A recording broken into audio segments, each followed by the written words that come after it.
Hello student, this is Shivani Chauhan. Welcome to easy path education. आज हम बात करेंगे पर्सनैलिटी के बारे में। पर्सनैलिटी की सारी जो थ्योरीज हैं उसके बारे में बात करेंगे, साथ के साथ इसके मतलब के बारे में भी जानेंगे। आज हम बात करेंगे डिफरेंट स्कॉलर्स या फिर आप बोल सकते हो डिफरेंट फिलोसोफर्स या साइकोलॉजिस्ट जिसने पर्सनैलिटी के ऊपर थ्योरीज दी थी।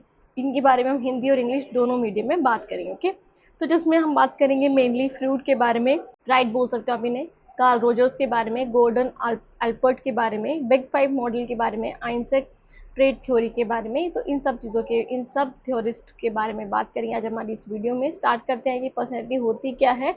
पर्सनैलिटी जिसको आप हिंदी में बोलते हो व्यक्तित्व, इसको हिंदी में देख लेना कैसे लिखेंगे।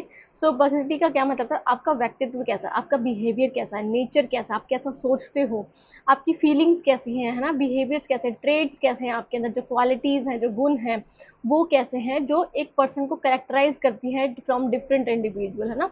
तो जैसे आप हो, आप ज़रूरी नहीं हो कि वैसे आपके भाई या बहन या फिर जो भी इंसान है वैसा होगा।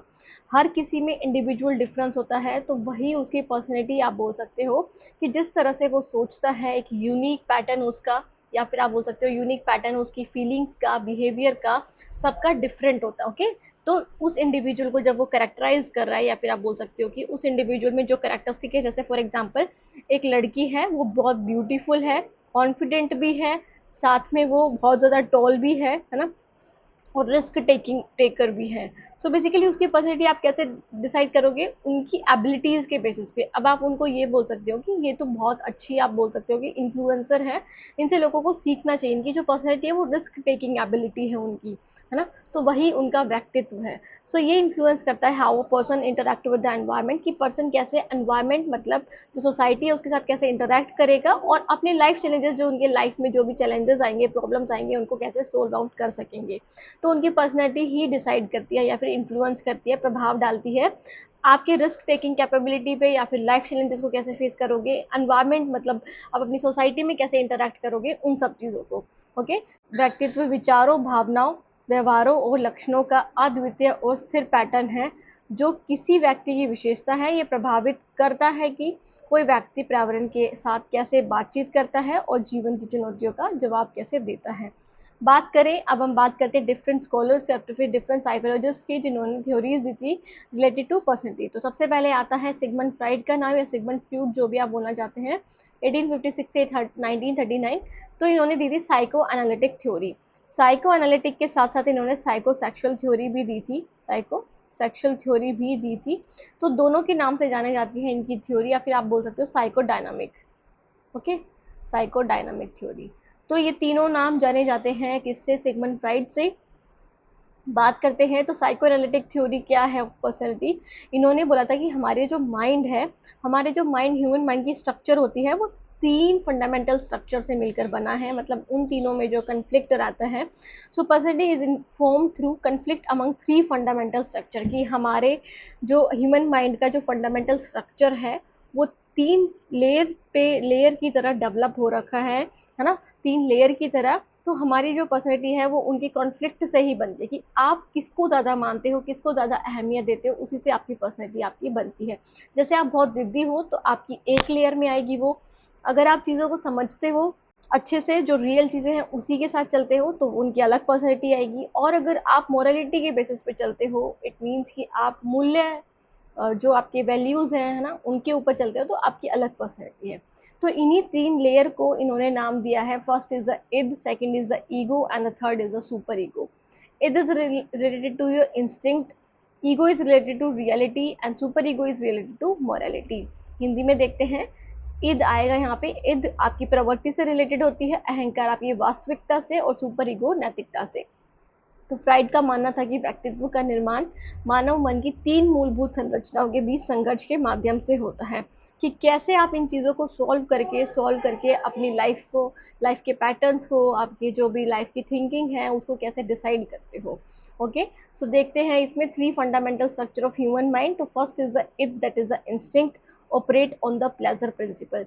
तो ये प्लेजर प्रिंसिपल पर ऑपरेट करता है। इट मीन्स कि जिस चीज़ में आपको अभी संतुष्टि हो रही है, आप जैसे जो बच्चे ज़िद्दी टाइप होते हैं ना, वो इसी वाले किस में आते हैं, इसी पर्सनैलिटी के मैटर में, या फिर उसकी जो माइंड की लेयर है वो ईद में ही है, कि आपको अभी की अभी कोई पर्सनल ग्रेटिट्यूड चाहिए, या फिर आपको ये लगता है कि मुझे अभी वो चीज़ चाहिए, है ना।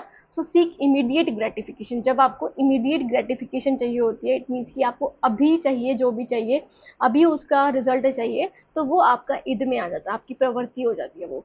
तो ये बर्थ से ही प्रेजेंट होता है। आपने छोटे बच्चों को देखा होगा कि वो क्या करते हैं, अगर उनको कोई भी चीज़ नहीं मिलती है, खाना नहीं मिलता है टाइम पे, उनकी पसंद की चीज़ नहीं मिलती है, उनको उनको खिलौना नहीं मिलता है, तो वो वहीं पे रोने ही लग जाते हैं, मानते ही नहीं है ना। तो वो किसमें वो आप बोल सकते हो कि जो ईद है वो किसमें ज़्यादा होता है, जो बच्चे जो बहुत छोटे होते हैं, बर्थ से लेकर के थोड़ी आगे तक। ओके, जैसे कि child crying for candy instantly, कि उन्हें कैंडी दिख गई, उन्हें टॉफी दिख गई, वो तभी की तभी उस पर रिएक्ट करने लग रहे हैं, वो रोने लग रहे हैं उस चीज़ पे। ओके, तो वो उनकी ईद है। फिर हम आ जाते हैं ईगो को पढ़ने से पहले हमें मोरालिटी मतलब सुपर ईगो को पढ़ना पड़ेगा। तो सुपर ईगो क्या है, इसका बिल्कुल उल्टा है, कि यहाँ पर आप क्या करते हो, आपके अंदर इंटरनाइज हो जाती है सोसाइटल नॉर्म्स एंड मॉरल्स की। अब आप यहाँ पे नॉर्म्स, जो मानदंड बनाए हुए हैं, जो रूल्स बनाए हुए हैं, और जो मॉरल ड्यूटीज हैं, आपकी जो मूल्य हैं, उस पर आप डिसीजन लेते हो। आपका जो डिसीजन होता है वो उसी के बेस पे होता है, आपके अंदर वो चीज़ें छलकती हैं। सो ये 5 साल की उम्र में दिखने लग जाती है, और हम इस उम्र में क्या करने लग जाते हैं, राइट को रॉन्ग से जस्टिफाई फिर जज करने लग जाते हैं कि क्या चीज़ सही है, क्या चीज़ गलत है। अब आपको उस चीज़ के बारे में पता लग जाता है। जैसे कि feeling guilty after lying, it means कि जब आप झूठ बोल रहे हो तो आपको उसका गिल्टी फील हो रहा है, मतलब आपको थोड़ी शर्म महसूस हो रहा है, या फिर आप बोल सकते हो कि आपको अच्छा नहीं लग रहा है कि आपने झूठ बोला, है ना। तो वो चीज़ क्या हो गई, वो आपकी सुपर ईगो हो गई। और अगर हम ईगो की बात करें तो इन दोनों के बीच का जो पैटर्न होता है वो होता है ego. Okay, that is reality. तो operate on the reality principle. तो ये रियलिटी प्रिंसिपल, जो सच्चाई है, जो चीज़ आपको दिख रही है, उस पर ये बेस्ड है। ये इद और सुपर ईगो के बीच का रास्ता होता है। ये आपको रैशनल डिसीजन मतलब तार्किक आपके डिसीजंस को लेने में हेल्प करता है। जैसे कि wait for an appropriate time to eat, कि आपको पता है कि आपको कोई चीज़ चाहिए, बट आप उसका सही टाइम आप देख रहे हो कि क्या उसका सही टाइम है खाने का, या फिर किस टाइम पे वो चीज़ सही रहेगी। तो जो रियलिटी है उस पे बेस्ड होता है आपका क्या, ईगो। ओके, और मोरालिटी पे बेस्ड होता है आपका सुपर ईगो। और अगर आपको क्या चाहिए, इंस्टिंक्ट चाहिए, मतलब इमीडिएट ग्रेटिफिकेशन चाहिए, तो आप ईद को फॉलो करते हो। Okay, so after that next one is the, ये हिंदी में स्टूडेंट्स, ईद की तदित प्रवृत्ति का क्या मतलब होता है, आनंद सिद्धांत पर कार्य करता है, तत्काल संतुष्टि चाहता है, जन्म से ही मौजूद होता है, जैसे कि एक बच्चा तुरंत कैंडी के लिए रो रहा है। सुपर ईगो नैतिकता से रिलेटेड होता है, इसमें आंतरिक सामाजिक मानदंडों और नैतिकता का प्रतिनिधित्व करता है। बच्चा 5 साल की उम्र में विकसित हो जाता है, सही और गलत का न्याय करता है, जैसे कि झूठ बोलने के बाद दोषी महसूस करता है, गिल्टी फील करता है। अहंकार क्या होता है, इन दोनों के बीच का मध्यस्थता होती है, कि आप यहाँ पे रियलिटी के प्रिंसिपल पर चल रहे हो, मतलब जो सच्चाई है, जो सच है, जो आपको दिख रहा है, वो वास्तविकता सिद्धांत पर कार्य करता है, ईद और सुपर ईगो के बीच मध्यस्थता करता है, तर्क संगत निर्णय लेता है, जैसे कि खाने के लिए उचित समय का इंतजार करना। ओके, तो ये क्या हो गया, ये हो गया आपका ego. So next is a psychosexual development. क्या है, स्टेजेस हैं किसकी, फ्राइड की।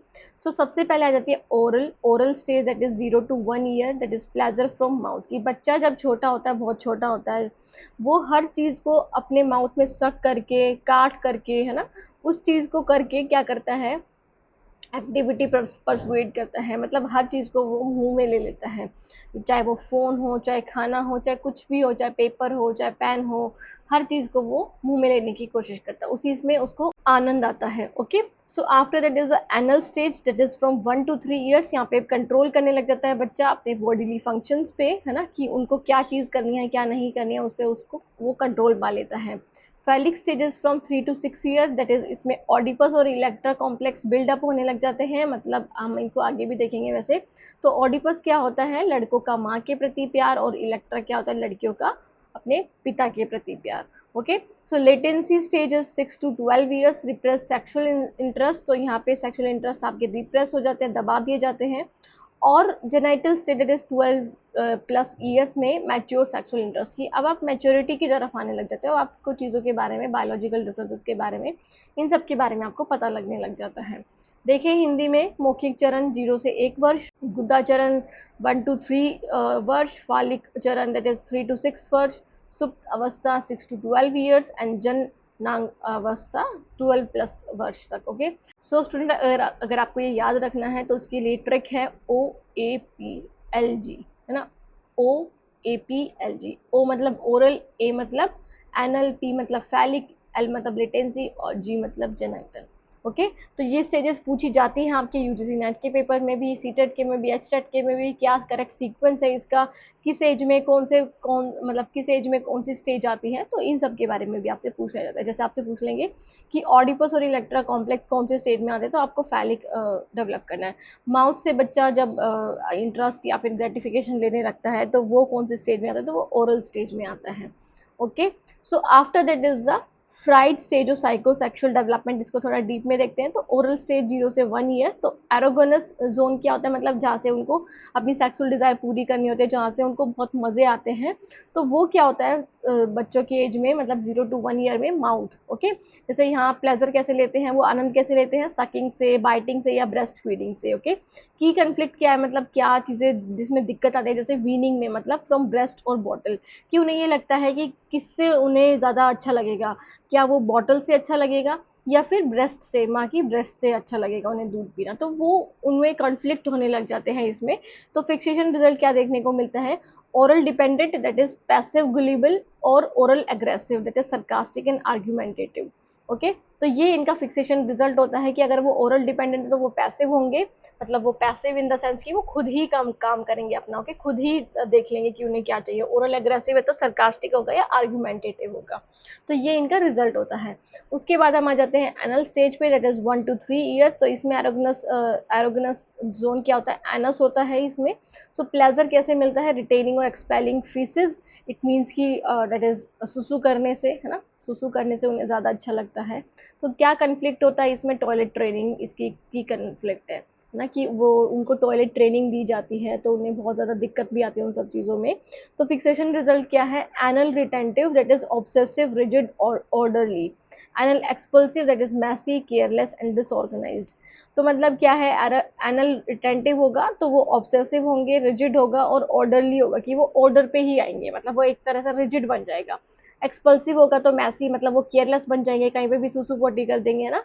तो वो सारी चीज़ें उसमें आ जाएंगी अगर उनको जैसे भी उनको आप आदत डालोगे।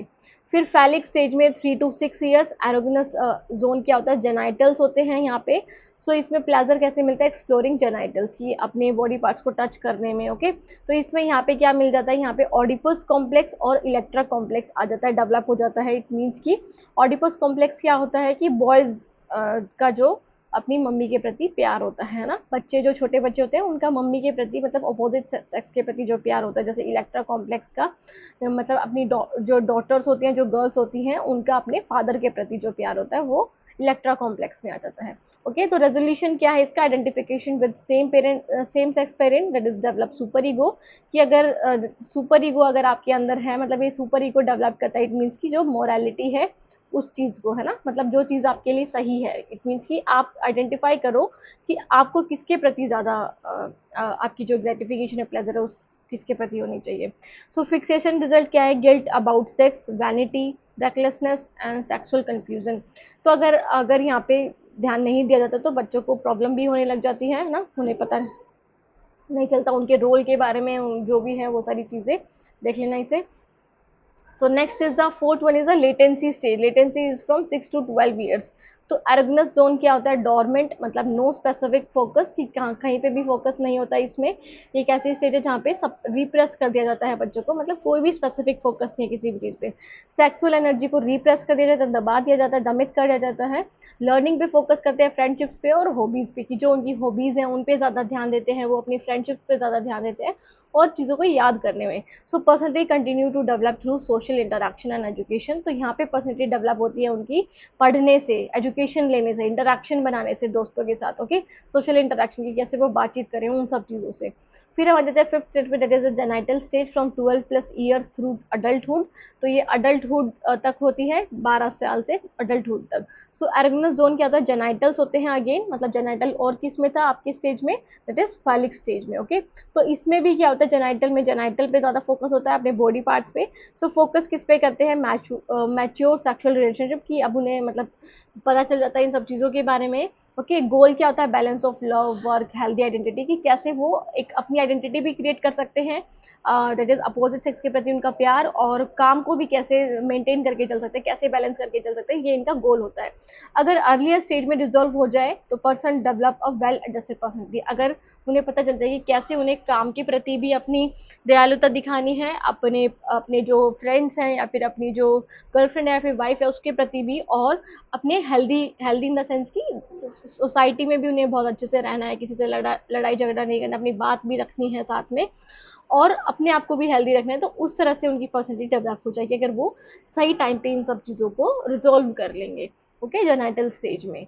सो स्टूडेंट, अब हम बात करेंगे डिफेंस मैकेनिज्म के बारे में। सो डिफेंस मैकेनिज्म क्या है, अब जब हमने साइको एनालिटिक थ्योरी देखी थी जिसमें हमने इद के बारे में बात करा था, ईगो के बारे में बात करा था, सुपर ईगो के बारे में बात करा था, तो इनमें क्या था, इनमें ये था कि बच्चों के मन में जो मतलब उनकी पर्सनैलिटी कैसे डेवलप होती है जब वो उन सब चीज़ों को समझने लग जाते हैं, okay, at different stages different age, okay. तो अगर वो नहीं समझते हैं तो उनमें कन्फ्लिक्ट पैदा होता है, और कन्फ्लिक्ट पैदा होने की वजह से उन्हें वो जो गुस्सा होता है, उनका जो तनाव होता है, वो कहीं ना कहीं निकालना होता है, तो उन्हें ही डिफेंस मैकेनिज्म कहा जाता है। तो one of the role of ego is to protect the person from anxiety and stress, कि ईगो का क्या रोल होता है कि जो बच्चा है वो एंग्जाइटी, मतलब जो भी उनको प्रॉब्लम्स हैं, जो भी तनाव है, जो भी थकावट है, उसको वो कैसे प्रोटेक्ट कर सकता है, ईगो का काम होता है। So when the anxiety and stress from the forbidden desire and motives become overwhelming, we tend to use some psychological strategy, कि जब ये जो तनाव है बहुत ज़्यादा हो जाता है, जब आपको ये निकालना होता है जिस चीज़ पे, जैसे आपको तनाव है, अब आपको वो चीज़, वो जो तनाव है वो किसी ना किसी के ऊपर निकालना है, या फिर किसी ना किसी रीज़न पे, या फिर कहीं ना कहीं उसको निकालना है, तो उन स्ट्रेटेजीज को, कि उसको कैसे आप हटा सकते हैं, उन स्ट्रेटेजीज को क्या कहा जाता है, उन स्ट्रेटेजीज को ईगो डिफेंस मैकेनिज्म या फिर डिफेंस मैकेनिज्म कहा जाता है। और अगर हम बात करें defence mechanism, unconscious psychological strategies used by the ego to protect itself from anxiety, कि आप ईगो के द्वारा यूज होता है ये, ताकि आप एंग्जाइटी से प्रोटेक्ट रख सको खुद को, मतलब आपके ऊपर कोई थकावट या तनाव ना हो, या फिर कंफ्लिक्ट जो होते हैं उससे बचने के लिए। So they help the individual cope with the reality, कि जो इंसान है वो रियलिटी से कैसे लड़ सकता है, reduce emotional conflict and maintain self image, की खुद की इमेज भी बनाए रखे, और रियलिटी है उससे भी लड़ सके, मतलब उसको भी अपने मन में ला सके, जो रियलिटी है रियल चीज़ों पे वो चल सके, और इमोशनल कन्फ्लिक्ट भी ना रहे उसके मन में। तो इन सब चीज़ों के लिए डिफेंस मैकेनिज्म यूज होते हैं। हिंदी में देख लेते हैं, रक्षा तंत्र इन्हें बोलते हैं। अचेतन मनोवैज्ञानिक रणनीतियां हैं जिनका उपयोग अहंकार द्वारा इद, अहंकार और सुपर ईगो के बीच संघर्ष से उत्पन्न चिंता के से खुद को बचाने के लिए किया जाता है। और अगर हम बात करें, व्यक्ति को वास्तविकता से निपटने, भावनात्मक संघर्ष को कम करने और आत्म छवि बनाए रखने में मदद करते हैं। अहंकार की एक भूमिका व्यक्ति को चिंता और तनाव से बचाना है, इसलिए जब निषिद्ध इच्छाओं और उद्देश्यों से चिंता और तनाव भारी हो जाता है तो हम कुछ मनोवैज्ञानिक रणनीतियों का उपयोग करते हैं जिन्हें अहंकार रक्षा तंत्र के रूप में जाना जाता है। समझ में आया इतना? So after that is the, अब ये हम देखेंगे कि डिफरेंट डिफेंस मैकेनिज्म क्या है। इसको हम अगर हिंदी में देखेंगे ना तो आपको अच्छे से समझ में आएगा, ओके। तो देखो, सो रक्षा तंत्र क्या है, सबसे पहले तो दमन है, दैट इज रिप्रेशन, जिसे बोल सकते हो कष्टदायक विचारों और भावनाओं को अचेतन में धकेलना। जैसे जो आपकी जो भावनाएं हैं, जो विचार हैं, जो थॉट्स हैं, जो फीलिंग्स हैं, उसको आप अचेतन मन में, मतलब अनकॉन्शियस मन में आप धकेल देते हो। जैसा कि a person who experience childhood trauma may not remember the event but still feel anxious without knowing why, okay. कि मतलब एक बच्चा है जिसको चाइल्डहुड ट्रॉमा था, जिसको कोई ना कोई ऐसी धक्का लगा होगा, या फिर आप बोल सकते हो कि कोई ना कोई ऐसा इवेंट हुआ होगा जो उसको अच्छे से रिमेंबर तो नहीं है, जो उसे याद तो नहीं है, बट वो फिर भी उसके मन में कहीं ना कहीं है, मतलब उसे ये नहीं पता कि क्यों है, बट है उसके मन में। तो ये होता है रिप्रेशन होता है। तो pushing distressing thoughts and feelings into the unconscious, okay, कि अनकॉन्शियस वे में चला जाता है, वो पहुंच जाता है, बट आपको उसका रीजन नहीं पता होता। डिनाइल का मतलब क्या होता है? इनकार करना। तो इसमें क्या होता है? चिंता से बचने के लिए किसी स्थिति की वास्तविकता को स्वीकार करने से इनकार करना, कि आपको किसी स्ट्रेस से बचना है, कोई दिक्कत है आपको, उससे आपको बचना है, तो आप उसके लिए साफ मना कर देते हो कि नहीं नहीं, मैं इन्वॉल्व नहीं था इस चीज के। जैसे कि एक धूम्रपान करने वाला व्यक्ति है, मानने से इनकार कर रहा है कि धूम्रपान हानिकारक है, कि उसे पता है बट वो फिर भी इनकार कर रहा है, क्योंकि उसे बचना है, क्योंकि उसे वो चीज चाहिए। क्या? उसे वो अपना जो बीड़ी या सिगरेट जो भी है, अल्कोहल है, वो चाहिए उसे। ओके, तो ये हो गया डिनाइल। उसके बाद हम आ जाते हैं प्रोजेक्शन पे। तो प्रोजेक्शन क्या होता है? Attributing one's own unacceptable feelings और डिजायर टू समवन एल्स। इसका क्या मतलब है? इसका मतलब है अपनी अस्वीकार्य भावनाओं या इच्छाओं को किसी और पर आरोपित करना, कि आप तो उसे एक्सेप्ट नहीं कर सकते। आप आप जैसे आपने कोई काम कर दिया, अब आपको लगता है कि वो गलत काम हो गया, तो आप खुद पर तो डाल ही नहीं, दूसरों पर डाल रहे हो उस चीज को। ओके, जैसे कि person who is angry at others may accuse them of being hostile, कि एक पर्सन है वो खुद ही एंग्री है, मतलब खुद ही एंग्री नेचर का है, उसे गुस्सा आता है, बट वो उस चीज को नहीं मान रहा कि मैं गुस्सा होता हूँ, बल्कि वो ये कर रहा है कि वो दूसरा इंसान जिसके ऊपर गुस्सा है वही बेकार है। ओके, उसकी वजह से उसे गुस्सा है, मतलब जो व्यक्ति दूसरों पर क्रोधित होता है वह उन पर शत्रुतापूर्ण होने का आरोप लगा सकता है, कि वो उसके शत्रु हैं, इसलिए वो उन पर गुस्सा कर रहा है। तो ये हो गया प्रक्षेपण। आफ्टर दैट इज अ विस्थापन, जिसको हम इंग्लिश में बोलते हैं डिस्प्लेसमेंट। तो इसमें क्या होता है? Redirecting emotion from a threatening target to a safer substitute. इसमें आप क्या करते हो? भावनाओं को खतरे वाले लक्ष्य से सुरक्षित विकल्प की ओर पुनर्निर्देशित करना, कि आप क्या करते हो? जो खतरे वाले लक्ष्य हैं उसको आप दूसरे दिशा में लेके जाते हो, आप फिर उसको नहीं देखते हो। जैसे कि अपने बॉस से नाराज एक आदमी घर आता है और अपने बच्चों पर चिल्लाता है, कि आपको पता है कि जो मतलब इसमें क्या होता है कि जो चीज़ें हैं वो आप दूसरी डायरेक्शन में लेके चले जाते हो, कि अब आपको पता है कि आपको सेफर जोन में जाना है, तो आप दूसरों को नुकसान पहुंचा देते हो उस चीज़ के लिए। जैसे कि एक आदमी है, उसका बॉस उस पर बहुत ज़्यादा गुस्सा था, तो अब आप क्या कर रहे हो? उस गुस्से को अपने बच्चों पर निकालो, तो वो क्या हो गया? वो डिस्प्लेसमेंट हो गया, कि अपना गुस्सा जो है आपका वो दूसरों पर निकल गया। फिर है रिग्रेशन। तो रिग्रेशन क्या होता है? Reverting to childhood behaviour to escape adult responsibilities, कि आप चाइल्डहुड बिहेवियर करने लग जाते हो अडल्ट रिस्पॉन्सिबिलिटीज से बचने के लिए। ओके, जैसे कि an adult throwing a tantrum when things do not give go their way, कि आप क्या करते हो? यहाँ पे एक अडल्ट है, वो टेंट्रम दिखा रहा है, मतलब जो नखरे दिखा रहा है, तो वो जैसे कि जब कोई वयस्क अपने हिसाब से काम नहीं करता तो वह बहुत गुस्सा हो जाता है। ओके, मतलब वो बहुत ज्यादा गुस्सा होता है, इट मीन्स कि वो बच्चों जैसा बिहेवियर कर रहा है, बच्चों जैसा व्यवहार कर रहा है। Okay, so student, the next one is the rationalisation. तो रैशनलाइजेशन क्या है? इट मीन्स की creating logical explanation from irrational or unacceptable behaviour, कि आप क्या कर रहे हो? लॉजिकल एक्सप्लेनेशन को आप किसी अनएक्सेप्टेबल बिहेवियर की तरह बना रहे हो, या फिर इरेशनल उसका एक्सप्लेनेशन बना रहे हो। जैसे student failing an exam blames the teacher for not explaining the topic well, कि एक बच्चा जब फेल हो जाता है तो वो क्या कर रहा है? वो टीचर पे ब्लेम कर रहा है, वो एक तरह से ऐसी स्टेटमेंट बना रहा है जो जिसका कोई अहमियत ही नहीं है, तो वो टीचर पे ही सारा ब्लेम लग रहा है, टीचर ने सारे टॉपिक्स नहीं समझा इसलिए मैं फेल हो गया। तो वो क्या होता है? वो रैशनलाइजेशन होता है। रिएक्शन फॉर्मेशन क्या होता है? Behaving in a way that is opposite to one's unacceptable thought और फीलिंग। तो इसमें क्या है स्टूडेंट? इसमें क्या है? अपने अस्वीकार्य विचारों या भावनाओं के विपरीत व्यवहार करना, कि जो आपकी अस्वीकार्य विचार हैं, जो आप खुद ही स्वीकार नहीं करते हो, उसके बिल्कुल विपरीत आप व्यवहार करो। जैसे कि किसी ऐसे व्यक्ति के साथ अत्यधिक मित्रतापूर्ण व्यवहार करना जिसे आप नापसंद करते हो, कि जिस इंसान को आप बिल्कुल भी पसंद नहीं करते हो उसके साथ भी आप बहुत ज्यादा अच्छी फ्रेंडशिप वाला व्यवहार करो, तो वो क्या हुआ? प्रतिक्रिया निर्माण हो गया। फिर आ जाता है उदातीकरण। तो उदातीकरण क्या होता है? अस्वीकार आवेगों को सामाजिक रूप से स्वीकार्य कार्यों में परिवर्तित करना, कि अस्वीकार्य जो आवेग हैं, मतलब जो फैक्टर्स हैं, ओके, अनएक्सेप्टेबल इम्पल्सिव हैं, उसको आप सोशली एक्सेप्टेबल एक्शंस में क्या करो? कन्वर्ट करो। जैसे कि person with aggressive tendency become a professional boxer, कि आप क्या कर रहे हो? जो बच्चा, जो इंसान जिसके पास बहुत ज़्यादा एग्रेसिव टेंडेंसी है, जो बहुत ज़्यादा गुस्सा हो जाता है, बात बात पे बहुत ज़्यादा गुस्सा करता है, तो उसको आपने किस में डाल दिया? उसके प्रोफेशनल बॉक्सर बना दिया उसे, ताकि वो अपने गुस्से को उधर निकाल सके, मतलब वो सब्लिमेशन कर दिया, आपने उनको जोड़ दिया। ओके, सो ये क्या हो गया? जैसे आक्रामक प्रवृत्ति वाला व्यक्ति पेशेवर मुक्केबाज बन जाता है, तो वो उदातीकरण हो गया।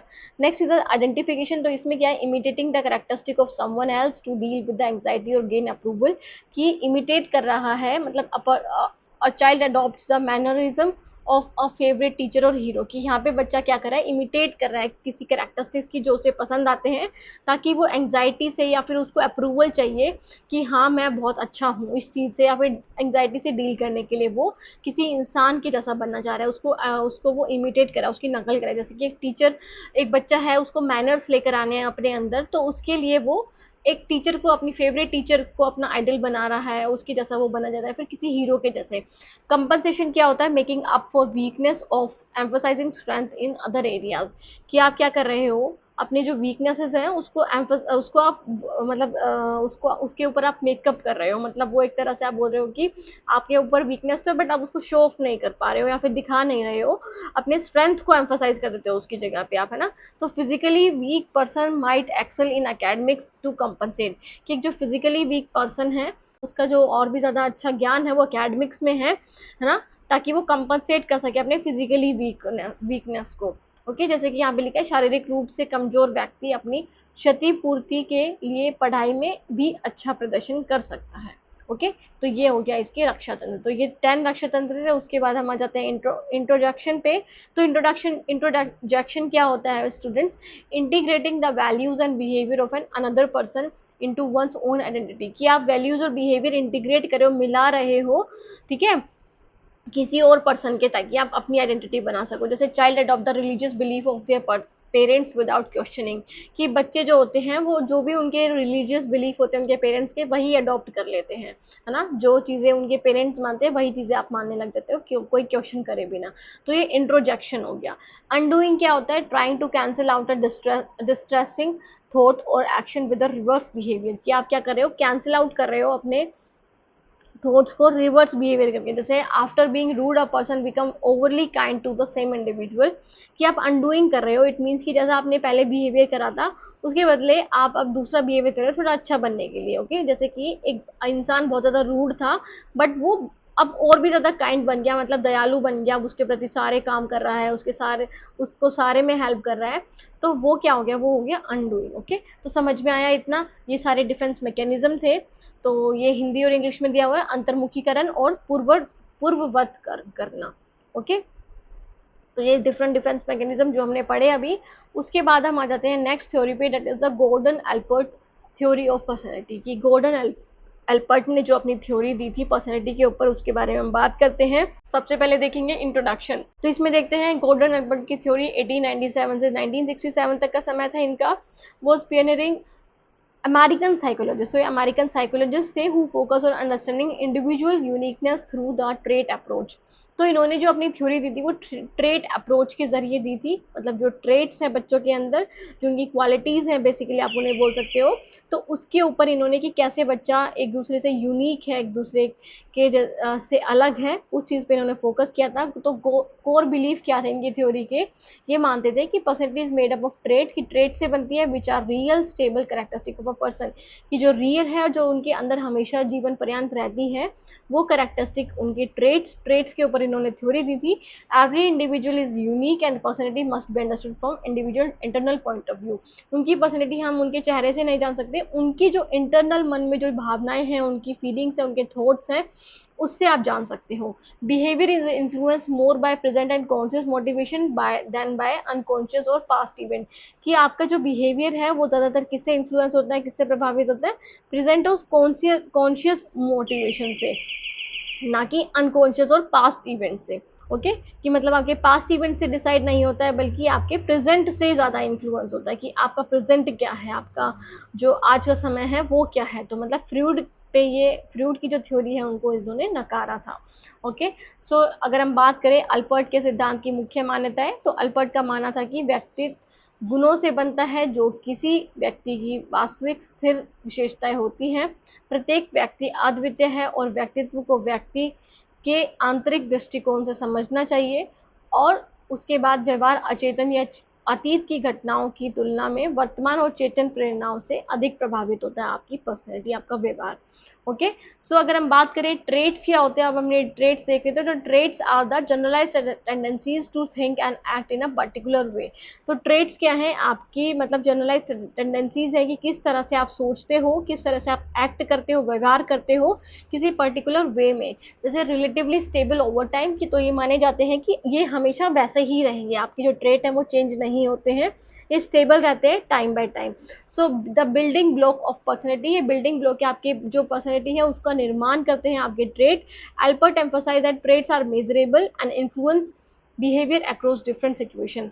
तो जो एल्बर्ट हैं उन्होंने एम्फसाइज किया था कि जो ट्रेट्स हैं आपके वो मेजरेबल हैं, मतलब आप उसे मेजर कर सकते हो, और ये डिफरेंट आपके जो बिहेवियर है उसको इन्फ्लुएंस करते हैं, है ना, डिफरेंट सिचुएशंस में, कि आपके जो ट्रेट्स हैं उसी तरह का आपका बिहेवियर होगा किसी भी एक पर्टिकुलर सिचुएशन में। ओके, जैसे आप टीचर हैं, आपका ट्रेड क्या है, टीचिंग कराना, आप बहुत अच्छा पढ़ाते हैं, आप कम्युनिकेटर अच्छे हैं। सो बेसिकली आपकी जो बिहेवियर होगा वो क्या होगा, उसी से रिलेटेड होगा कि आप अच्छा बोलते हो हर जगह पे जाके, है ना, आप हर जगह टीचर वाला ज्ञान देने लग जाते हो। सो बेसिकली वो आपके ट्रेड्स ही हैं, ठीक है, जिसको हम हिंदी में बोलते हैं लक्षण। तो लक्षण क्या है, किसी विशेष व्यक्ति से सोचने और कार्य करने की सामान्यकृत प्रवृत्तियां हैं, समय के साथ अपेक्षाकृत स्थिर होते हैं ये, और व्यक्तित्व के निर्माण खंड को दिखाते हैं। ओके। और अल्बर्ट ने इस बात पर भी जोर दिया था कि गुण मापने योग्य होते हैं तथा विभिन्न स्थितियों में व्यवहार को प्रभावित कर सकते हैं या फिर करते हैं। Next is the student types of trait according to Albert. तो अल्बर्ट ने तीन टाइप के ट्रेट्स दिए थे, कार्डिनल ट्रेट्स और central traits and the last one is the secondary trait. तो ये तीन टाइप के ट्रेट्स इन्होंने बताए थे कि जो आपके अंदर लक्षण होते हैं उन सब चीजों के बारे में। सो स्टूडेंट, ये कार्डिनल ट्रेट्स क्या होते हैं, these are the dominant trait that shape a person's entire behaviour and the personality. मतलब जो सबसे ज्यादा डोमिनेंट होते हैं, सबसे ऊपर होते हैं, जो आपके अंदर बहुत ज्यादा होते हैं, उन लक्षणों को बोलते हैं cardinal trait. They are rare and develop later in life, कि ये रेयर होते हैं, मतलब कुछ ही होते हैं आपके अंदर, ऐसा नहीं कि आपके अंदर बहुत सारे हैं, बट वो बहुत आगे तक जैसे आप पढ़ लेते हो, जब आप समझ लेते हो, आपके अंदर ज्ञान आ जाता है, तब वो डेवलप होते हैं। So a person with cardinal trait become almost identified with that trait, कि जिस पर्सन का जो कार्डिनल ट्रेट होता है उसी उसी उस ट्रेट की मदद से ही उसे पहचाना जाता है। जैसे एक टीचर है, उसके अंदर क्या ट्रेट होना चाहिए, क्या लक्षण होने चाहिए, कि वो अच्छे से गाइड करता हो, या फिर आप बोल सकते हो कि वो अच्छे से पढ़ाता हो। तो पढ़ाता हो इट मीन्स कि वो टीचर है। ओके। तो इससे इसे पहचाना जाता है, मतलब जिस जो कार्डिनल ट्रेट से ही इंसान को पहचाना जाता है। जैसे कि person known for non violence like Gandhi ji, कि जब हम नॉन वायलेंस की बात करते हैं तो हमारे मन में क्या आता है, हमारे मन में किसका चेहरा आता है, गांधी जी का चेहरा। तो ये उनके क्या है, कार्डिनल ट्रेट है कि वो नॉन वायलेंस पे फोकस करते थे। ओके, मतलब अहिंसा के रास्ते पर चलना। सो ये उनके कार्डिनल ट्रेट हो गए, कार्डिनल लक्षण हो गए। ये हिंदी में स्टूडेंट, हिंदी मीडियम वाले बच्चे पढ़ लेना। उसके बाद आ जाते हैं सेंट्रल ट्रेड्स पे। तो सेंट्रल ट्रेड क्या है, जनरल कैरेक्टरिस्टिक्स है जो हर किसी इंसान में पाई जाती हैं। ओके, जनरल कैरेक्टरिस्टिक्स है कि एक इंसान में नहीं, बहुत सारे इंसानों में पाई जा सकती है। सो ये बेसिक फाउंडेशन ऑफ पर्सनैलिटी होता है कि आप जो मतलब शुरू में जो आपको सिखाया जाता है, जो चीज़ आपको बताई जाती है, उसी से ही आपकी पर्सनैलिटी से बनती है। So these are not dominant as cardinal trait but are important, कि इंपॉर्टेंट है बट डोमिनेंट नहीं होते, मतलब जो आपको एक तरह से पहचान देते हैं आपकी, वो नहीं होते, बट ये इंपॉर्टेंट होते हैं। जैसे कि ऑनेस्ट हो गया, काइंड हो गया, शाय हो गया, इंटेलिजेंट हो गया। कि इंटेलिजेंट तो बहुत सारे बंदे हो सकते हैं, शाय भी बहुत सारे हो सकते हैं, काइंड भी बहुत सारे हो सकते हैं, ऑनेस्ट भी बहुत सारे हो सकते हैं, है ना। तो वो आपके सेंट्रल ट्रेट्स हो गए, इट मीन्स की जनरल कैरेक्टरिस्टिक्स जो इंसान के अंदर होनी चाहिए। हिंदी मीडियम वाले बच्चे यहाँ से हिंदी मीडियम के लिए पढ़ लेना। Okay. Next is the secondary trait. तो सेकेंडरी ट्रेड क्या होता है, these are the situational trait that appear in specific context, कि किसी एक स्पेसिफिक एरिया में या फिर स्पेसिफिक सिचुएशन में ये आपको दिखाई देने को मिलते हैं। तो ये प्रेफरेंसेस और एटीट्यूड्स पे डिपेंड होते हैं कि आपका एटीट्यूड किसके प्रति कैसा है, उस पर डिपेंड होगा, या आप किस चीज़ को ज़्यादा प्रेफरेंस अहमियत देते हो उस चीज़ पे होगा। तो ये चेंज हो सकते हैं और इनकंसिस्टेंट होते हैं, कि आज है तो कल नहीं है, कल है तो आज हो सकते हैं।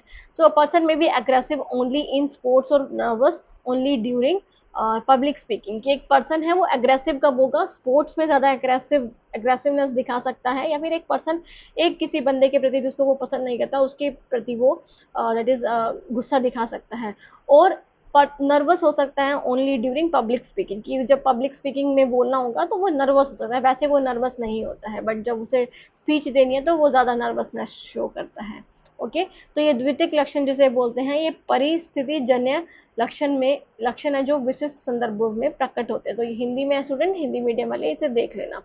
So one of the Alpert most original idea was the concept of functional autonomy of motive की क्या है उनका functional autonomy of motives कि आपकी जो motive है उसकी functional autonomy की कैसे आप खुद में independent है। So these are the motives, it means कि in adults are independent of their origin कि वो independent हैं, उनके जो भी लक्षण हैं, उनके जो भी विचार हैं वो independent है उस चीज़ के लिए। For example, a person may begin working out to lose weight but later continues exercising because they enjoy it। It means कि एक पर्सन है उसने एक्सरसाइज स्टार्ट करना मतलब करना शुरू करी ताकि उसका वेट कम हो सके, फिर बाद में उसका जो वो एक्सरसाइज करना था वो हैबिट बन गई, उनके अंदर इंटरनलाइज हो गई कि अब वो वैसे तो फिट है, उनका वेट भी कम हो चुका है बट वो फिर भी एक्सरसाइज करते हैं। तो ये होती है फंक्शनल ऑटोनॉमी कि वो इंडिपेंडेंट है अपने ओरिजिन से, है ना, कि जैसे उन्होंने किया था स्टार्ट जरूरी नहीं कि आज भी उनका वही एम है। सो द इनिशियल रीजन या फिर weight loss no longer matters, the activity become an end in itself कि जो इनिशियल रीजन है वेट लॉस वो अब मैटर नहीं करता है, जो एक्टिविटी है वो उनका एंड बन चुकी है, मतलब वो एक्टिविटी अब वो डेली करेंगे सिर्फ अपने दैट इज आप बोल सकते हो कि अपने इंडिपेंडेंसी के according. Okay, so this idea contrast with fried who believe that all adult behaviour is rooted in childhood कि ये क्या है, फ्राइड से अलग है आइडिया, जो कि फ्राइड क्या मानते थे कि जो भी उनका आज का बिहेवियर है, अडल्टहुड का जो भी बिहेवियर है वो उनके चाइल्डहुड से ही निखर के आता है, मतलब उनके बचपन से ही निखर के आता है, बचपन में जो जैसे उनकी प्रतिक्रिया होगी वैसा ही, मतलब उससे ही उनकी जो अडल्टहुड की पर्सनैलिटी है वो डेवलप होगी। बट ये मानते थे कि जो बच्चे हैं, मतलब जो भी अडल्ट हैं, वो अपना अपना जो आइडियाज हैं वो डेवलप कर सकते हैं लेटर ऑन स्टेजेस में भी। ओके, कि बाद में भी कर सकते हैं उस चीज को। तो कार्यात्मक स्वायत्ता होती है ये अल्बर्ट के सबसे मौलिक विचारों में से एक उद्देश्य की कार्यात्मक स्वायत्ता की अवधारणा। इसका अर्थ है कि वयस्कों में उद्देश्य उनकी उत्पत्ति से स्वतंत्र होते हैं, है ना, कि जो उनके उद्देश्य होते हैं वो उनकी उत्पत्ति की किस वजह से उन्होंने वो स्टार्ट किया था उससे वो डिफरेंट हो सकते हैं।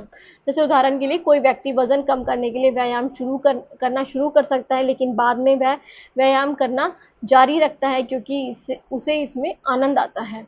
ओके, जैसे प्रारंभिक कारण क्या होता है, वजन कम करना, अब मायने नहीं रखता, गतिविधि अपने आप में एक लक्षण बन जाती है। So student, the next one is the Carl Roger theory of personality, that is humanistic approach। So ये काफ़ी important topic है। तो humanistic approach पे इन्होंने अपनी theory दी थी personality के ऊपर। बात करते हैं इसके बारे में introduction से। So Carl Roger from 1902 to 1987 का पीरियड था इनका, was a leading figure in humanistic psychology। तो इन्होंने humanistic psychology के ऊपर काम किया था, कैसे human behavior काम करता है, कैसे आपकी personality develop होती है। So he emphasized personal growth, self awareness and inherent goodness and potential of humans. तो इन्होंने एम्फोसाइज मतलब जोर दिया था पर्सनल ग्रोथ पे कि इंसान अपनी ग्रोथ कैसे टाइम बाय टाइम कर सकता है, अपने आप को कैसे सुधार सकता है, खुद के प्रति कैसे अवेयर हो सकता है, उसे पता चल सकता है कि क्या चीज़ें उसके लिए अच्छी हैं, कैसा उसे बनना है आगे जाके, ओके, जो सोसाइटी के लिए अच्छा रहेगा और उसके लिए भी, और उसके अंदर जो पहले से ही उसको जो बर्थ बाय बर्थ जो चीज़ें मिलती हैं, जो क्वालिटीज़ मिलती हैं, उसको कैसे वो अच्छा कर सकता है, या फिर उनमें जो अच्छी चीज़ें हों उनको कैसे ले सकता है, और पोटेंशियल उसकी जो क्षमता है ह्यूमन की, उस पर इन्होंने काम किया था। So his theory of personality is open refer to as a self theory और पर्सन सेंटर्ड थ्योरी। तो इनकी थ्योरी को बोला जाता है सेल्फ थ्योरी भी बोला जाता है और पर्सन सेंटर्ड थ्योरी भी बोला जाता है, क्योंकि इन्होंने पर्सन को सेंटर में रख के, एक इंसान को सेंटर में रख के बात की थी।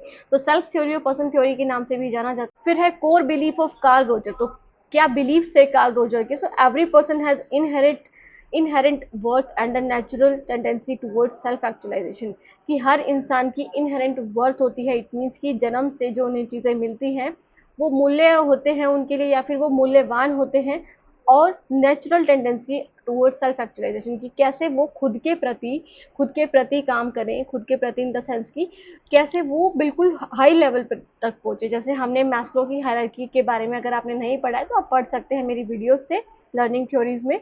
सो मैस्लो की हायरार्की में हमने यही देखा है कि जो लास्ट हायरार्की होती है, लास्ट स्टेप होता है, वो सेल्फ एक्चुअलाइजेशन होता है। तो नेचुरल टेंडेंसी क्या है एक ह्यूमन बीइंग की, कैसे वो कैपेबल है कि वो उस लास्ट स्टेज तक पहुंच पाए, मतलब एक आत्म ज्ञान प्राप्त कर ले वो, है ना, एनलाइटमेंट प्राप्त कर ले, तो उस तक कैसे पहुंच पाए, उसके पास सब कुछ हो, उसके पास पैसा भी हो, उसके पास घर बार भी हो, है ना, अच्छी फैमिली भी हो, अच्छे रिलेशनशिप्स भी हो, सब कुछ उसके पास अच्छा, तो कैसे वो इस स्टेज तक जा सकता है। सो ह्यूमन की खुद की एक टेंडेंसी होती है, खुद की पावर होती है कि वो उसकी तरफ जा सकता है। सो ह्यूमन कॉन्शियस होता है, चेतन होता है, और rational being of capable of being making choices, कि वो रैशनल कैपेबल होता है, रैशनल बीइंग होता है, कि मतलब वो तार्किक सोच कर सकता है। Unlike that is animals, animals में आप देखोगे वो तार्किक सोच नहीं कर सकते हैं, बट अगर ह्यूमंस को देखो, हर सिचुएशन के अकॉर्डिंग वो खुद को चेंज कर सकते हैं, बदलाव रख सकते हैं अपने अंदर। सो वो चॉइसेस भी बना सकते हैं कि क्या चीज़ उनके लिए लाइफ में सही है, क्या चीज़ उनके लिए लाइफ में सही नहीं है, उसके प्रति।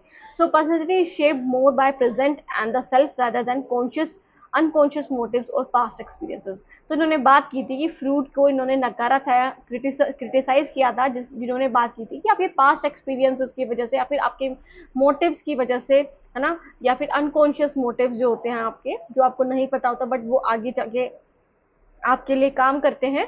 सो उस पर इन्होंने फोकस नहीं करा था, इन्होंने फोकस करा था कि कैसे आप पर्सनैलिटी को प्रेजेंट में रह करके बदल सकते हो, आकार दे सकते हो।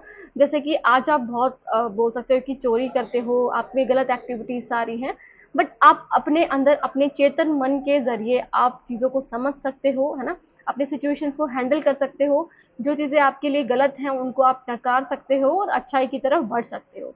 तो इनके बारे में इन्होंने बात की थी कि खुद को आप कैसे सुधार सकते हो। ओके, तो देखो इन्होंने लिखा है, व्यक्तित्व का निर्माण वर्तमान और स्वयं के द्वारा होता है, ना कि अचेतन उद्देश्यों या अतीत के अनुभवों से। Okay, so next is the key concept in Rogers theory. तो first is the self concept, the self, इन्होंने बात की थी सेल्फ कॉन्सेप्ट की। तो central to Rogers theory in the idea of the self. So इसमें क्या था, रोजर्स की थ्योरी, क्या रोजर्स की थ्योरी क्या थी, इसका सेंटर फोकस थी, या फिर आप बोल सकते हो फोकस था, कि कैसे आप सेल्फ के बारे में सोच सकते हो। इन्होंने सेल्फ के बारे में मतलब खुद के बारे में, अपने आप के बारे में, मतलब इंडिविजुअल बीइंग खुद को कैसे सुधार सकता है, उसके बारे में इन्होंने बहुत ज़्यादा जोर दिया था ना, उस पर उन्होंने वर्क किया था। तो self concept is a organised consistent set of belief and perceptions about one self, कि आपके खुद के परसेप्शंस क्या हैं, आपके खुद के लिए क्या बिलीव्स हैं, मतलब आप खुद के लिए क्या सोचते हो। आप हमेशा हर थ्योरी में देखोगे कि आप दूसरों के लिए क्या सोचते हो, दूसरों के लिए क्या करते हो, है ना, या फिर अपने पढ़ाई के लिए क्या करते हो, बट यहाँ पे आपको अपनी सोच के बारे में, आपके जो बिलीव्स हैं, आपकी जो परसेप्शंस, आपके जो एटीट्यूड्स है खुद के प्रति, उसके बारे में इन्होंने बात की थी। तो इनमें इन्होंने 3 पार्ट्स में डिवाइड कर दिया था आपके सेल्फ को, मतलब खुद को, किस पे, रियल सेल्फ पे, आइडियल सेल्फ पे, just a minute, ideal self पे और सेल्फ इमेज पे। सो रियल सेल्फ क्या है, who you actually are. Real self मतलब आप हो कौन, मतलब बिना किसी मॉडिफिकेशंस के आप किस नाम से या किस पहचान से या फिर किस तरह से जाने जाते हो, वो आपका रियल सेल्फ है। आइडियल सेल्फ क्या है, हु यू वांट और स्ट्राइव टू बी, कि आप बनना क्या चाहते हो, मतलब किसके जैसा बनना चाहते हो। फॉर एग्जाम्पल आप किसी क्रिकेटर के जैसा बनना चाहते हो, किसी हीरो एक्टर के जैसा बनना चाहते हो, किसी आप पॉलिटिशियन के जैसा बनना चाहते हो। तो बेसिकली वो आपका आइडियल सेल्फ है, कि किसके जैसा आप बनना चाहते हो। सेल्फ इमेज क्या है, how you perceive your self, कि आप खुद को कैसे देखते हो। मतलब जैसे आप फॉर एग्जांपल जो टेररिस्ट होते हैं, है ना, टेररिस्ट होते हैं, वो रियल सेल्फ क्या होते हैं, मतलब उनका जो रियल, जो आप एक्चुअली हो, तो टेररिस्ट की तरह ही पहचाने जाते हैं ना वो। तो वो आइडल सेल्फ क्या उनका, कि उनको बिल्कुल जो उनका जो महान नेता होता है, या फिर आप बोल सकते हो जो उनका गुरु होता है, उनके जैसा उन्हें बनना है, वो उनका आइडल सेल्फ है। बट सेल्फ इमेज आप देखोगे कि आप कैसे खुद को परसीव करते हो, मतलब खुद क्या सोचते हो अपने बारे में। एक टेररिस्ट कभी अपने बारे में गलत नहीं सोचेगा, वो सोचेगा कि वो सोचता है, अगर आप मूवीज में देखोगे वो उनकी सोच जो दिखाई जाती है, वो क्या दिखाई जाती है, कि वो अपने आप को एक अल्लाह का बहुत बड़ा, आप बोल सकते हो कि एक इंसान मानते हैं, या फिर भगवान ही मानते हैं, जो दुनिया के जो भी गलत चीज़ें हैं, पाप है, उनको मिटाने के लिए आए हैं।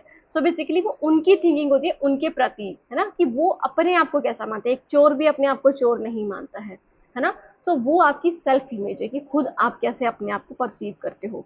सो when the real self and the ideal self are aligned, मतलब जो आपका रियल सेल्फ है, मतलब हु यू एक्चुअली आर, और जैसा आप बनना चाहते हो, वो अलाइन करेंगे, मतलब साथ में मिल करके, कि जैसे आप हो और वैसा आप बनना चाहते हो वो बिल्कुल करेक्ट है। तो वो कॉन्ग्रुएंट हो जाएंगे, कॉन्ग्रुएंट मतलब एक दूसरे से मिलेंगे। But a person feel content, मतलब एक पर्सन को ऐसा लगेगा कि हाँ भाई, जैसा मैं बनना चाहता हूँ वैसा ही मैं हूँ। ओके, बट अगर आप देखो मिसमैच हो जाएंगे, मतलब ये कहीं अलग है रियल सेल्फ और जैसे आप बनना चाहते हो वो कहीं अलग है, आप कोई और ही दिशा में जा रहे हो बट आपको बनना कुछ और है।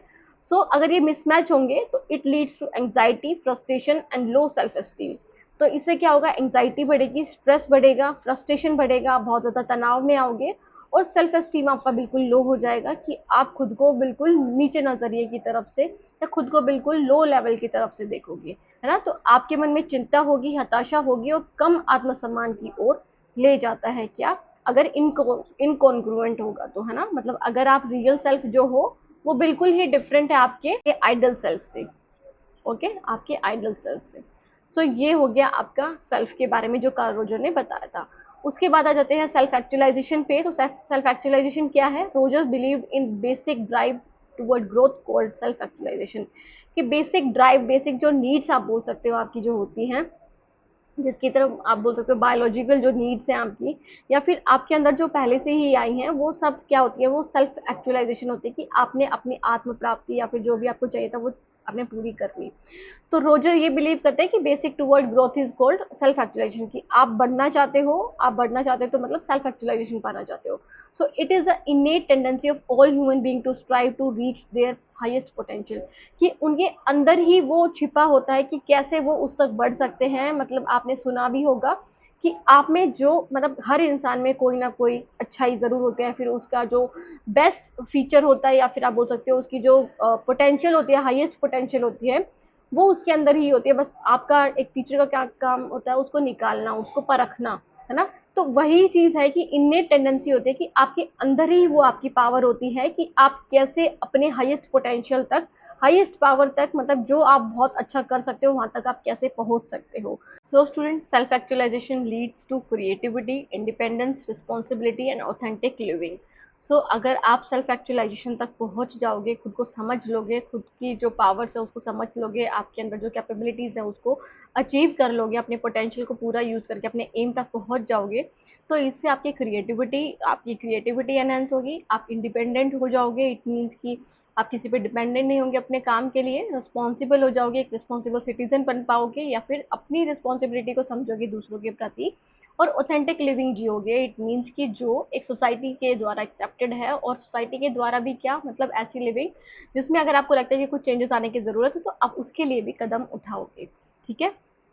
इसको अगर हिंदी में बोले तो आत्म साक्षात्कार रोजो विकास की और एक बुनियादी प्रेरणा में विश्वास करते थे, जिससे आत्म सिद्धि कहा जाता है। अपनी सर्वोच्च क्षमता तक पहुंचने का प्रयास करना सभी मनुष्यों की जन्मजात प्रवृत्ति है। आत्म साक्षात्कार से निम्नलिखित परिणाम प्राप्त होते हैं, जैसे रचनात्मकता आती है, स्वतंत्रता आती है, जिम्मेदारी आती है और प्रामाणिक जीवन। ओके, ये फिर उसके बाद आता है अनकंडीशनल पॉजिटिव रिगार्ड। तो ये क्या है, a major factor in healthy personality development. इसको इन्होंने क्या माना है, एक ऐसा फैक्टर जिससे आप एक अच्छी, मतलब एक बहुत अच्छे से एक शानदार आप पर्सनैलिटी डेवलप कर सकते हो अपनी अनकंडीशनल पॉजिटिव रिगार्ड से। इट मीन्स की it refers to the complete acceptance and support regardless of behaviour और फ्लोज। कि आपको लगता है कि किसी इंसान में कोई कमी है, ठीक है, कोई भी दिक्कत है, उनके बिहेवियर में कोई दिक्कत है, बट फिर भी आप उसको एक्सेप्ट कर रहे हो, उसको सपोर्ट कर रहे हो। व्हेन अ चाइल्ड रिसीव, या फिर खुद को सपोर्ट कर रहे हो, खुद को एक्सेप्ट कर रहे हो। When a child receive unconditional love, they grow with self worth and develop a positive self concept. कि एक बच्चा अगर अनकंडीशनल लव के साथ उसको, उसकी जो परवरिश है वो करी जाएगी, उसको हमेशा प्यार मिलेगा हर इंसान से, उसके दादा दादी से भी, उसके मम्मी पापा से भी, सबसे उसे प्यार मिलेगा, तो इसका मतलब वो अपनी जो सेल्फ वर्थ है वो पहचान पाएगा, अपनी सेल्फ वर्थ के साथ जाना जाएगा, और एक सेल्फ कॉन्सेप्ट पैदा होगा उसके अंदर जो पॉजिटिव तरीके का होगा। मतलब वो खुद के बारे में अच्छे विचार ही रखेगा, कोई नेगेटिविटी उसके मन में नहीं आएगी। In contrast conditional positive regard, अगर हम कंडीशनल पॉजिटिव रिगार्ड की बात करें, acceptance based on meeting expectations. कि फॉर एग्जाम्पल आप देखते हो, ये चीज़ें तो हमारे डेली लाइफ में भी होती हैं, जैसे कि अगर आप अगर आपके 12th में अच्छे मार्क्स आ गए या फिर 10th में अच्छे मार्क्स आ गए तो ही आपको वो चीज़ मिलेगी। तो मतलब कंडीशन लगा दी, आपको पॉजिटिव रिगार्ड तो मिलेगा बट वो कंडीशन के साथ मिलेगा, जब आप एक्सपेक्टेशंस को मीट कर पाओगे। तो उससे इनकॉन्ग्रुएंस आएगा, मतलब आप अच्छे तरह से अपने वर्थ को नहीं पहचान पाओगे, सेल्फ कॉन्सेप्ट का जो क्राइटेरिया है उसको सेट नहीं कर पाओगे, और इनसिक्योरिटी भी आएगी कि आपको ये लगेगा कि मैं अभी उस लेवल तक नहीं पहुंच पाया हूँ, मैं सिक्योर नहीं हूँ, मैं इंडिपेंडेंट नहीं हूँ, है ना। आपके अंदर वो गलत नेगेटिव भावना आएगी अगर आपके अंदर कंडीशनल पॉजिटिव रिगार्ड करे तो। बट अगर आपको अनकंडीशनली कर दिया, आपको अपने आप पे छोड़ दिया जाए, अपने आप पे, ऐसा नहीं कि आप बस अपना चीजें करते रहो, आपको साथ में समझाया भी जाए उन चीजों के प्रति, है ना। जो चीज आप गलत कर रहे हो उनके प्रति आपको समझाया जाए, आपकी वैल्यू दिखाई जाए, आपको आपको अच्छे से बिहेव करा जाए आपके साथ, है ना। और डिफरेंट लोग भी कर रहे हैं, तो इट मीन्स कि आप क्या कर रहे हो, आप अच्छी लाइफ प्रदान कर रहे हो बच्चे को, है ना। सो बिहेवियर और फ्लोज के रिगार्डिंग भी, मतलब regardless of behaviour and flows, कि आपके अंदर कोई दिक्कत भी है, आपके बिहेवियर में कोई दिक्कत है, फिर भी आप एक अच्छा बिहेवियर शो कर रहे हो बच्चे के साथ, तो उससे बच्चा एक पॉजिटिव रिगार्ड के साथ पैदा होगा, मतलब पॉजिटिव रिगार्ड के साथ आगे बढ़ेगा, और उसकी पर्सनल डेवलपमेंट में भी एक हमें पॉजिटिव इफेक्ट देखने को मिलेगा। ओके, तो ये बात इन्होंने कही थी किसके बारे में, अनकंडीशनल पॉजिटिव रिगार्ड के बारे में। सो बिना शर्त सकारात्मक सम्मान क्या है, स्वस्थ व्यक्तित्व विकास में एक प्रमुख कारक है। इसका तात्पर्य व्यवहार या खामियों की परवाह किए बिना पूर्ण स्वीकृति और समर्थन से है। जब किसी बच्चे को बिना शर्त प्यार मिलता है तो वह आत्मसम्मान के साथ बड़ा होता है और एक सकारात्मक आत्मावधारणा विकसित करता है। इसके विपरीत अगर बात करें, सशर्त सकारात्मक सम्मान केवल अपेक्षाओं को पूरा करने पर ही आधारित स्वीकृति है, नहीं तो नहीं है, तो उससे असंगति और असुरक्षा की ओर ले जाता है बच्चे को। ओके, उसके बाद हम आ जाते हैं कंडीशंस ऑफ वर्थ, कि आपकी जो वर्थ है, मतलब आपका जो मूल्य है, आपकी जो मूल्य है उसकी कंडीशंस क्या है, शर्तें क्या है। So these are the conditions a person believe they must meet to be worthy of self और रिस्पेक्ट, की मतलब ये कुछ कंडीशंस होती हैं, तभी आपको आपको प्यार दिया जाएगा, तभी आपको रिस्पेक्ट दिया जाएगा, तभी आपकी वर्थ समझी जाएगी कि आप भी इस दुनिया में एग्जिस्ट करते हैं। बट अगर आप नेगेटिव काम करोगे तो कोई आपको नहीं समझेगा, आपके मूल्य को, आपके जीवन को कोई नहीं समझेगा। For example, I will only be loved if I get good grades, तो ये कंडीशंस है आपकी वर्थ की, मतलब आपके मूल्य की, कि मैं जब ही लोग प्यार करेंगे, जब भी लोग मेरी सराहना करेंगे अगर मैं अच्छे मार्क्स लाऊंगा तो, नहीं तो मुझे मारेंगे पीटेंगे और मुझे एक्सेप्ट भी नहीं करेंगे। तो वो कंडीशंस ऑफ वर्थ है। So these condition hinder self actualisation and cause people to reject parts of themselves. तो ये कंडीशंस कैसी होती हैं, इससे सेल्फ, जैसे हमने अभी बात करी थी पीछे कि कंडीशंस लगा दोगे बच्चों के पास, तो वो अपने जो आत्म साक्षरता है उसकी तरफ नहीं जा पाएंगे, नहीं बढ़ पाएंगे, अपने पोटेंशियल को अच्छे से अचीव नहीं कर पाएंगे, और उससे वो खुद ही, मतलब causes people to reject part of themselves, कि वो खुद ही उस चीज को रिजेक्ट कर देंगे, मतलब खुद ही अपने आप को ही नहीं अपना पाएंगे। तो एक इनकॉन्ग्रुएंट कंडीशन उनके मन में आ जाएगी, इनकॉन्ग्रुएंट सेल्फ उनका बन जाएगा, मतलब जो रियल सेल्फ है उनका वो बिल्कुल ही डिफरेंट हो जाएगा उनके आइडल सेल्फ से। तो वो इनकॉन्ग्रुएंट कंडीशन में आ जाएगा, कंडीशंस ऑफ, अगर हम कंडीशंस लगा देंगे तो। ओके, इन्होंने इस बारे में बात की थी। सो इसको हिंदी में देखें, मूल्य की शर्तें, वे शर्तें हैं जिनके बारे में एक व्यक्ति को मानना है कि प्रेम या सम्मान पाने के लिए उसे इन्हें पूरा करना पड़ेगा। जैसे मुझसे तभी प्यार किया जाएगा जब मुझे अच्छे ग्रेड मिलेंगे। ओके, जैसे ये स्थितियां आत्म साक्षरता में बाधा डालती हैं और लोगों को स्वयं के कुछ हिस्सों को अस्वीकार करने के लिए प्रेरित करती हैं। वो खुद को ही स्वीकार नहीं कर पाते अपने उस पार्ट को, मतलब वो इनसिक्योर फील करते हैं। ठीक है। सो the next is fully functioning person. तो इन्होंने फुली फंक्शनिंग पर्सन के बारे में क्या कहा था, fully functioning person is someone who is open to experiences, मतलब उसको डर नहीं लगता है, वो रिस्क टेकर है, वो एक्सपीरियंस करना चाहता है चीज़ों को, चाहे वो पॉजिटिव हो चाहे वो नेगेटिव हो। Living in the present moment, ऐसा नहीं कि वो पास्ट में जी रहा है या फ्यूचर में जी रहा है, वो आज के समय में जी रहा है कि आज वो क्या अच्छा कर सकता है ताकि उसका जो कल है वो खराब ना हो, और जो उसका जो आज जो पास्ट बनेगा वो खराब ना हो। तो एग्जिस्टेंशियल लिविंग में जीता है कि मतलब जो आज हो आप उसके अंदर हो जीता है। Trusting their own belief own feelings and judgement, कि जो वो जजमेंट देता है, मतलब कैसे वो इक्वली ट्रीट करता है लोगों को, उस पर वो ट्रस्ट करता है और अपनी फीलिंग पे भी ट्रस्ट करता है, ऐसा नहीं कि वो डगमगा रहा है उन सब चीज़ों में। ओके, क्रिएटिव एंड अडेप्टेबल है, अडेप्ट करता है खुद को, अनुकूलन होती है उसके अंदर कि वो डिफरेंट सिचुएशन के अकॉर्डिंग खुद को अडेप्ट कर लेता है, और क्रिएटिव भी होता है, रचनात्मक भी होता है। कंटिन्यूली ग्रोइंग एंड चेंजिंग, कि वो एक तरफ चेंजिंग की तरफ मुड़ता जाता है, या फिर ऐसा नहीं कि वो स्थिर हो जाता है कि किसी एक पैटर्न के तरफ, या फिर आप बोल सकते हो किसी एक सोसाइटी की तरफ। जो भी चेंजेस आते हैं उसको कंटिन्यू एक्सेप्ट करता है और ग्रोथ की तरफ, अपने जो वृद्धि है उसकी तरफ बढ़ता रहता है। तो सच पीपल एक्सपीरियंस फ्रीडम, इससे वो फ्रीडम फील करते हैं, मतलब किसी का दबाव फील नहीं करते हैं। ऑथेंटिसिटी आती है कि वो जो काम करते हैं वो एक तरह से ऑथेंटिक होता है, जिसको वो प्रूफ के साथ दिखा सके। और साइकोलॉजिकल वेलबींग, की उनका जो दिमागी शक्ति है वो भी अच्छे से बनी रहती है, उनके अंदर जो एंग्जाइटी या स्ट्रेस है वो सब नहीं रहता है किसी भी तरह का। तो पूर्णतः कार्यशील व्यक्ति बोलते हैं, हिंदी मीडियम वाली से पढ़ लेना। Next is the Carl Roger and therapy person centred approach. इन्होंने क्या बोला था, applied this theory in therapy. तो इन्होंने थेरेपी पे अपनी जो ये थ्योरी है इसको अप्लाई करा था। Developing client centred therapy, also called person centred therapy. तो इसको इन्होंने पर्सन सेंटर्ड थेरेपी या फिर क्लाइंट सेंटर्ड थेरेपी भी बोलते हैं। अगर आपसे पूछा जाए यूजीसी नेट के पेपर में, या फिर सीटेट एचटेट या फिर किसी भी सेट के पेपर में ना, तो आप उसमें बता सकते हैं कि जो क्लाइंट सेंटर्ड थ्योरी है वो किसने दी, वो कार्ल रोजर ने ही दी थी। सो की फीचर्स क्या है इसके, the therapist offers unconditional positive regard, empathy and genuineness. कि जो थेरेपिस्ट होता है, जो आपको ठीक करने के लिए आता है, मतलब आपकी जो साइकोलॉजिकल नीड्स हैं, आपकी पर्सनैलिटी को अच्छे से डेवलप करने के लिए आता है, वो आपको अनकंडीशनल पॉजिटिव रिगार्ड दिखाता है, एम्पैथी दिखाता है, सद्भावना दिखाता है आपके अंदर, और जेन्युइननेस, की वो जो भी बोल रहा है वो सच बोल रहा है, या फिर वो आपके प्रति बहुत ज़्यादा चिंतित है ना। तो अनकंडीशनल पॉजिटिव रिगार्ड जो हमने अभी पढ़ा, कि मतलब वो ऐसा नहीं कि आप कुछ करोगे, कुछ अच्छा ही करोगे तभी वो आपको एक्सेप्ट करेगा, नहीं तो नहीं करेगा, जैसे हो आपको वैसा ही एक्सेप्ट करेगा। So the client leads the conversation, the therapist is non directive. तो इसमें क्या होता है, जो क्लाइंट है उसके साथ उसे कन्वर्सेशन करनी होती है ना, और वो नॉन डायरेक्टिव होता है। इट मीन्स की help the client become more self aware, self accepting and self actualised. तो इसमें जो थेरेपिस्ट होता है उसका मेन एम क्या होता है, कि उस इंसान को उसके सेल्फ एक्चुअलाइजेशन तक पहुंचाना, कि जो उसके अंदर उसका पोटेंशियल है, जो पॉजिटिव पोटेंशियल है, कि वो जो कर सकता है उस तक उसे पहुंचाना, खुद को वो एक्सेप्ट कर सके, खुद की फीलिंग्स को, खुद के जो बिलीव्स हैं उसको, और सेल्फ एक्चुअलाइज और अवेयर भी हो कि वो कैसा है, और जो सरकार बोल रही, सॉरी, सोसाइटी है वो कैसा उसे देखना चाहती है। ठीक है, तो यहाँ पे बातचीत होती है थेरेपिस्ट की, और नॉन डायरेक्टिव होता है, ऐसा नहीं कि कोई एक दिशा में जाना होता है उन्हें, वो जो पर्सन का जो सेल्फ है उसकी तरफ उसे जाना होता है। ओके, तो यहाँ पे लिखा है कि बातचीत का नेतृत्व करता है चिकित्सक, जो होता है गैर निर्देशात्मक होता है। ग्राहक मतलब कौन है यहाँ पे, जिसका जो क्लाइंट है वो को अधिक आत्म जागरूक, आत्म स्वीकार्य और आत्म साक्षरता प्राप्त करने में सहायता करना। Okay, next is the kettles main contribution trade theory of personality.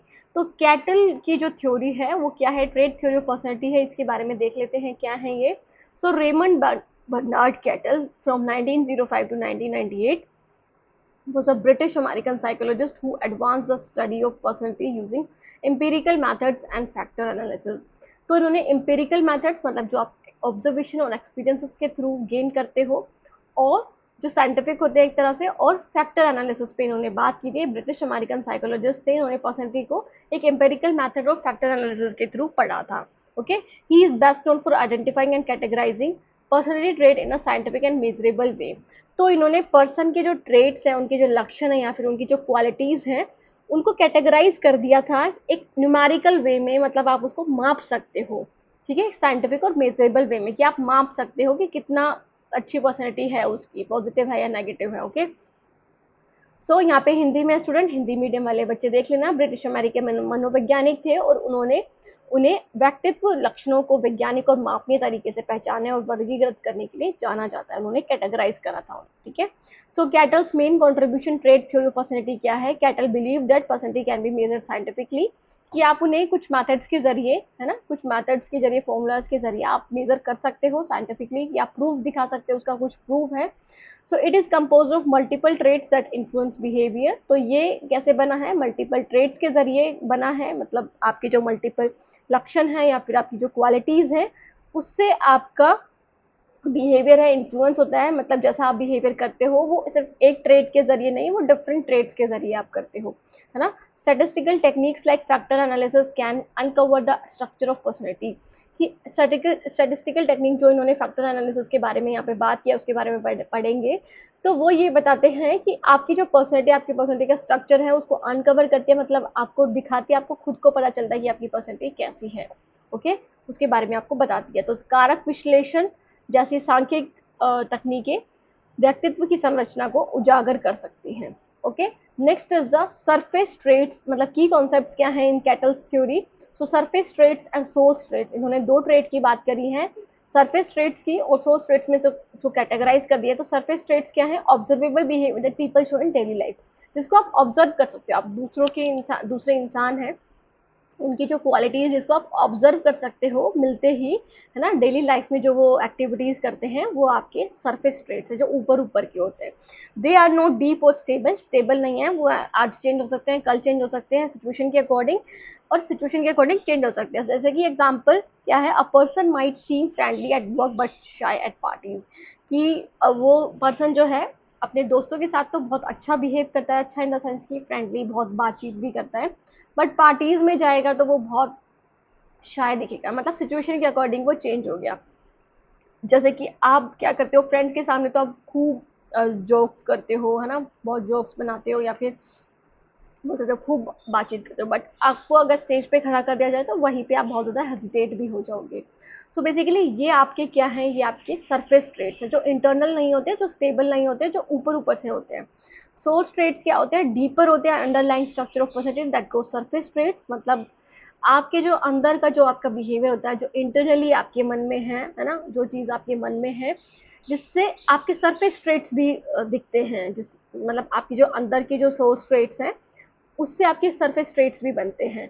Okay, they are more stable, universal and measurable, तो ये स्टेबल होते हैं, चेंज नहीं होते हैं, यूनिवर्सल होते हैं, है ना, आप हर सिचुएशन में जाके वही चीज़ करोगे, और मेजरेबल भी होते हैं। तो cattle discovered 16 core source traits that define human personality, तो कैटल ने 16 सोर्स ट्रेट्स डिफाइन करे थे जो ह्यूमन पर्सनैलिटी को डिस्क्राइब करता है।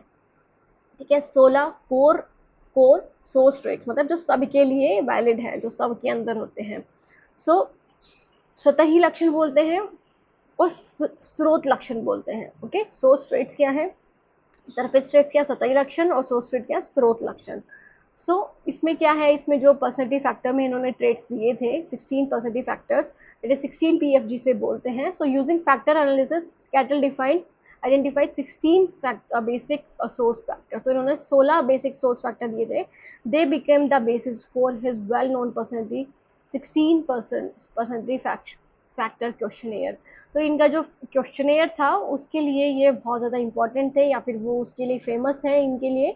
सो वार्मथ की बात करेंगे तो रिजर्व्ड होती है, और वार्म होता है कि आप या तो बहुत अच्छा बिहेव करते हो या फिर आप बहुत गर्म बिहेव करते हो।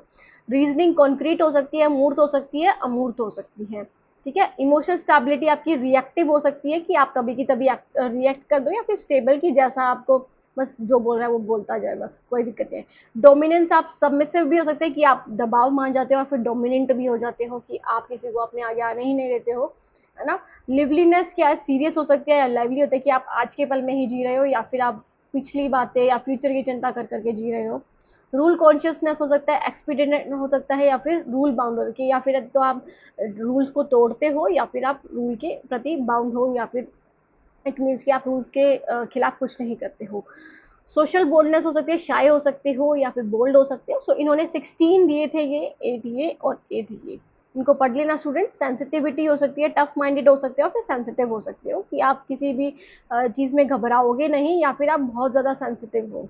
ओके, कि आपको लगता है कि कई चीज़ें ऐसी हैं कि आपको देखनी चाहिए, वो आप देखते हो, ऐसा नहीं कि आप बिल्कुल कोई इमोशंस ही नहीं है आपके अंदर। विजिलेंस, ट्रस्टिंग है या सस्पिशियस है कि आप हर एक्टिविटी को या फिर ट्रस्ट के साथ देखते हो, या फिर सस्पिशियस के साथ कि यहाँ पे कोई ना कोई गड़बड़ी है ना, उस तरह से जो सीआईडी वाले होते हैं जो, है ना। सो एब्स्ट्रैक्टेडनेस हो सकती है, मतलब प्रैक्टिकल हो सकते हो, इमेजिनेटिव हो सकते हो। प्राइवेटनेस, फोर्थराइट हो सकता है, या फिर डिस्क्रीट हो सकता है। अप्रीहेंशन, कॉन्फिडेंट हो सकते हो, अप्रीहेंसिव हो सकते हो। ओपननेस टू चेंज मतलब ट्रेडिशनल या फिर ओपन, तो ये हिंदी में भी है स्टूडेंट, हिंदी मीडियम वाले यहाँ से देख सकते हैं, जो भी हिंदी मीडियम वाले बच्चे हैं उनको यहाँ से दिख सकता है ये सभी चीजें। ओके, 16 व्यक्तित्व कारक या फिर 16 PF जिसे बोलते हैं, पर्सनैलिटी फैक्टर। ठीक है, समझ में आया इतना। उसके बाद हम आते हैं 3 types of traits in kettles theory. तो इन्होंने कुछ टाइप्स बताए थे, 3 फंक्शनल टाइप्स बताए थे किसके, also categorize traits into 3 functional type. The first is a dynamic trait, तो इनमें इन्होंने बोला था कि relates to motivation, drives and goals, कि जो अगर आप मोटिवेट हो तो आपके अंदर वो और भी ज़्यादा अच्छे होंगे। ड्राइव्स मतलब आपकी क्या नीड्स हैं, आप किस चीज़ पे फोकस करना चाहते हो, किस तरफ जाना चाहते हो, क्या गोल हैं आपके, उस पर ये डिपेंड होता है आपके डायनामिक ट्रेट। टेम्परामेंट ट्रेट्स कौन से होते हैं, related to emotional tone and style of behaviour, मतलब काम या फिर एक्साइटेबल। इट मीन्स कि टेम्परामेंट क्या है कि आपकी जो इमोशनली जो आपसे अटैच्ड है ना। स्टाइल ऑफ बिहेवियर कैसा है आपका, कि आपकी जो फ्रेंड है उनके साथ तो बहुत अच्छा बिहेव करते हो, या फिर आप बोल सकते हो कि अगर आप किसी दोस्त के घर जाते हो तो आप उनकी मम्मी के सामने बिल्कुल ऐसा बिहेव करते हो कि बहुत ज़्यादा शरीफ हो, बट अपने दोस्त के साथ वो बिल्कुल ही एक्साइटेबल वाला मूवमेंट आ जाता है कि अब तो बस दोस्त है तो मतलब कुछ भी बात कर सकते हैं। ओके, तो टेम्परामेंट ट्रेट होते हैं ये। एबिलिटी ट्रेट्स क्या है, skills that help individual achieve goals, मतलब एबिलिटी ट्रेट्स क्या होते हैं, जो आपके अंदर जो आपके जो गोल्स हैं जिसके प्रति जिसको आप अचीव कर पाओ, वो जो स्किल्स होती हैं आपके अंदर, वो स्किल्स के लिए जो आपको क्वालिटीज़ चाहिए वो एबिलिटी ट्रेट्स होते हैं। जैसे इंटेलिजेंस लेवल कितना है आपके अंदर, क्रिएटिविटी कितनी है, जिससे आप अपनी एम्प्लॉयबिलिटी या फिर आप अपने गोल्स को अचीव कर सकते हो आने वाले। ओके, सो ये हैं गतिशील लक्षण बोलते हैं, जो प्रेरणा और लक्षणों से संबंधित है। स्वभावगत लक्षण कौन से हैं, भावनात्मक स्तर, स्वर और व्यवहारशैली से संबंधित है। योग्यता लक्षण कौन से हैं, कौशल जो व्यक्तियों को लक्ष्य प्राप्त करने में मदद करते हैं। ठीक है, next is a personality structure equation इन्होंने दी थी, तो इन्होंने बोला था Cattell view personality as a predictive science. इन्होंने पर्सनैलिटी को क्या बोलते हैं, प्रेडिक्टिव साइंस है, क्या प्रेडिक्ट कर सकते हो किसी भी इंसान की पर्सनैलिटी। इन्होंने फॉर्मूला दिया था R is equal to F factor of S&P। तो बिहेवियर जिसको R के से डिनोट करा है इज अ फंक्शन ऑफ, यहाँ पे फंक्शन है ये, सिचुएशन एंड पर्सनैलिटी, कि क्या सिचुएशन है आपकी, किस सिचुएशन में आप कैसे दर्शाते हो क्या आपकी पर्सनैलिटी है, उससे आप दर्शा सकते हो अपने बिहेवियर को। So this means behaviour can be predicted if we understand the person's traits and the situation they are in, कि हम उनके बिहेवियर को प्रिडिक्ट कर सकते हैं, बता सकते हैं पहले से ही, भविष्यवाणी कर सकते हैं कैसे, उनके पर्सन ट्रेट से और उनके सिचुएशन, किस सिचुएशन में वो हैं उससे। ठीक है, सो द नेक्स्ट इज अ व्यक्तित्व संरचना, इसको हिंदी में है स्टूडेंट, ये हिंदी मीडियम वाले इसे पढ़ लेना। Next is the types of data in personality assessment. तो टाइप्स ऑफ डेटा कौन कौन से हैं कि जिसके अकॉर्डिंग आप पर्सनैलिटी असेसमेंट करते हो according to Cattell's theory. So Cattell develop a scientific method of studying personality through 3 kinds of data. इन्होंने 3 काइंड्स ऑफ डेटा दिए थे जिसके थ्रू आप पर्सनैलिटी को स्टडी कर सकते हो साइंटिफिक मेथड्स के थ्रू। एल डेटा मतलब लाइफ रिकॉर्ड डेटा, मतलब उनकी ऑब्जर्व करके उन्हें रियल लाइफ बिहेवियर उनका, कि स्कूल्स में कैसा बिहेव करते हैं, स्कूल रिकॉर्ड कैसा उनका, जो परफॉर्मेंस कैसी है, तो वो उनका एल डेटा है, life record data. Q data मतलब questionnaire data, self reports and personality questionnaire, कि आप जो 16 PF वाले जो क्वेश्चंस थे फैक्टर एनालिसिस के लिए, उसमें जो क्वेश्चंस होते हैं उनके थ्रू आप क्या कर सकते हो, उनको फिल करवा के हर इंसान से, हर बच्चे से आप उनकी पर्सनैलिटी के बारे में जान सकते हो, तो वो क्वेश्चनर डेटा हो गया। फिर आता है T data, that is test data. ये क्या है, objective test under controlled condition, example problem solving task. T data क्या है, टेस्ट डेटा, कि आप यहाँ पे टेस्ट लेते हो, कोई एक पर्सनल क्वेश्चन पूछते हो उनसे रिलेटेड उनकी पर्सनैलिटी को जानने के लिए। जैसे आपने प्रॉब्लम सॉल्विंग टास्क दे दिया, आप देखोगे कि वो कैसे उस प्रॉब्लम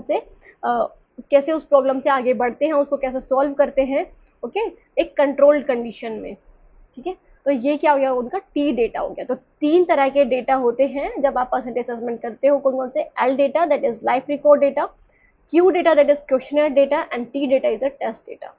नेक्स्ट इज द, ये हिंदी में है, इसके बारे में व्यक्तित्व मूल्यांकन में डेटा के 3 प्रकार होते हैं, एल डेटा, क्यू डेटा और टी डेटा। अब हम आ जाते हैं नेक्स्ट पे, that is the theory of Hans आइंसैक ट्रेट्स थ्योरी ऑफ पर्सनैलिटी। तो अब ये क्या है, इसके बारे में भी क्वेश्चन पूछे गए हैं यूजीसी नेट में, देखते हैं इसके बारे में।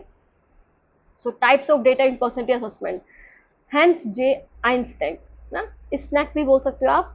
सो 1916 से 1997 तक का इनका टाइम था। जर्मन बोर्न ब्रिटिश साइकोलॉजिस्ट थे ये जर्मन में बोर्न हुए थे और ब्रिटिश साइकोलॉजी ब्रिटिश में आए थे who developed a biologically based trait theory of personality. तो इन्होंने बायोलॉजिकली बेस्ड ट्रेट थ्योरी दी थी कि जो ट्रेट्स होते हैं, जो लक्षण होते हैं, जो कैरेक्टरिस्टिक्स होती है वो बायोलॉजिकली बेस्ड होती हैं, मतलब आपके जो बायोलॉजिकल कैरेक्टर्स हैं, इनहेरिटेंस से आपको बाय बर्थ जो मिलती है उससे रिलेटेड।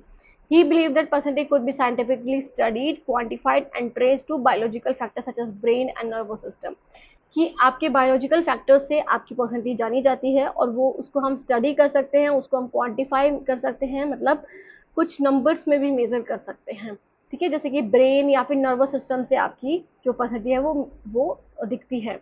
सो ये हिंदी में उनका मानना था कि व्यक्तित्व का वैज्ञानिक अध्ययन किया जा सकता है, उसका परिमाणीकरण किया जा सकता है तथा मस्तिष्क और तंत्रिका तंत्र जैसे जैविक कारकों से उसका पता लगाया जा सकता है। सो की फीचर्स क्या है इसके? Eysenck propose that personality is largely inherited and biologically determined.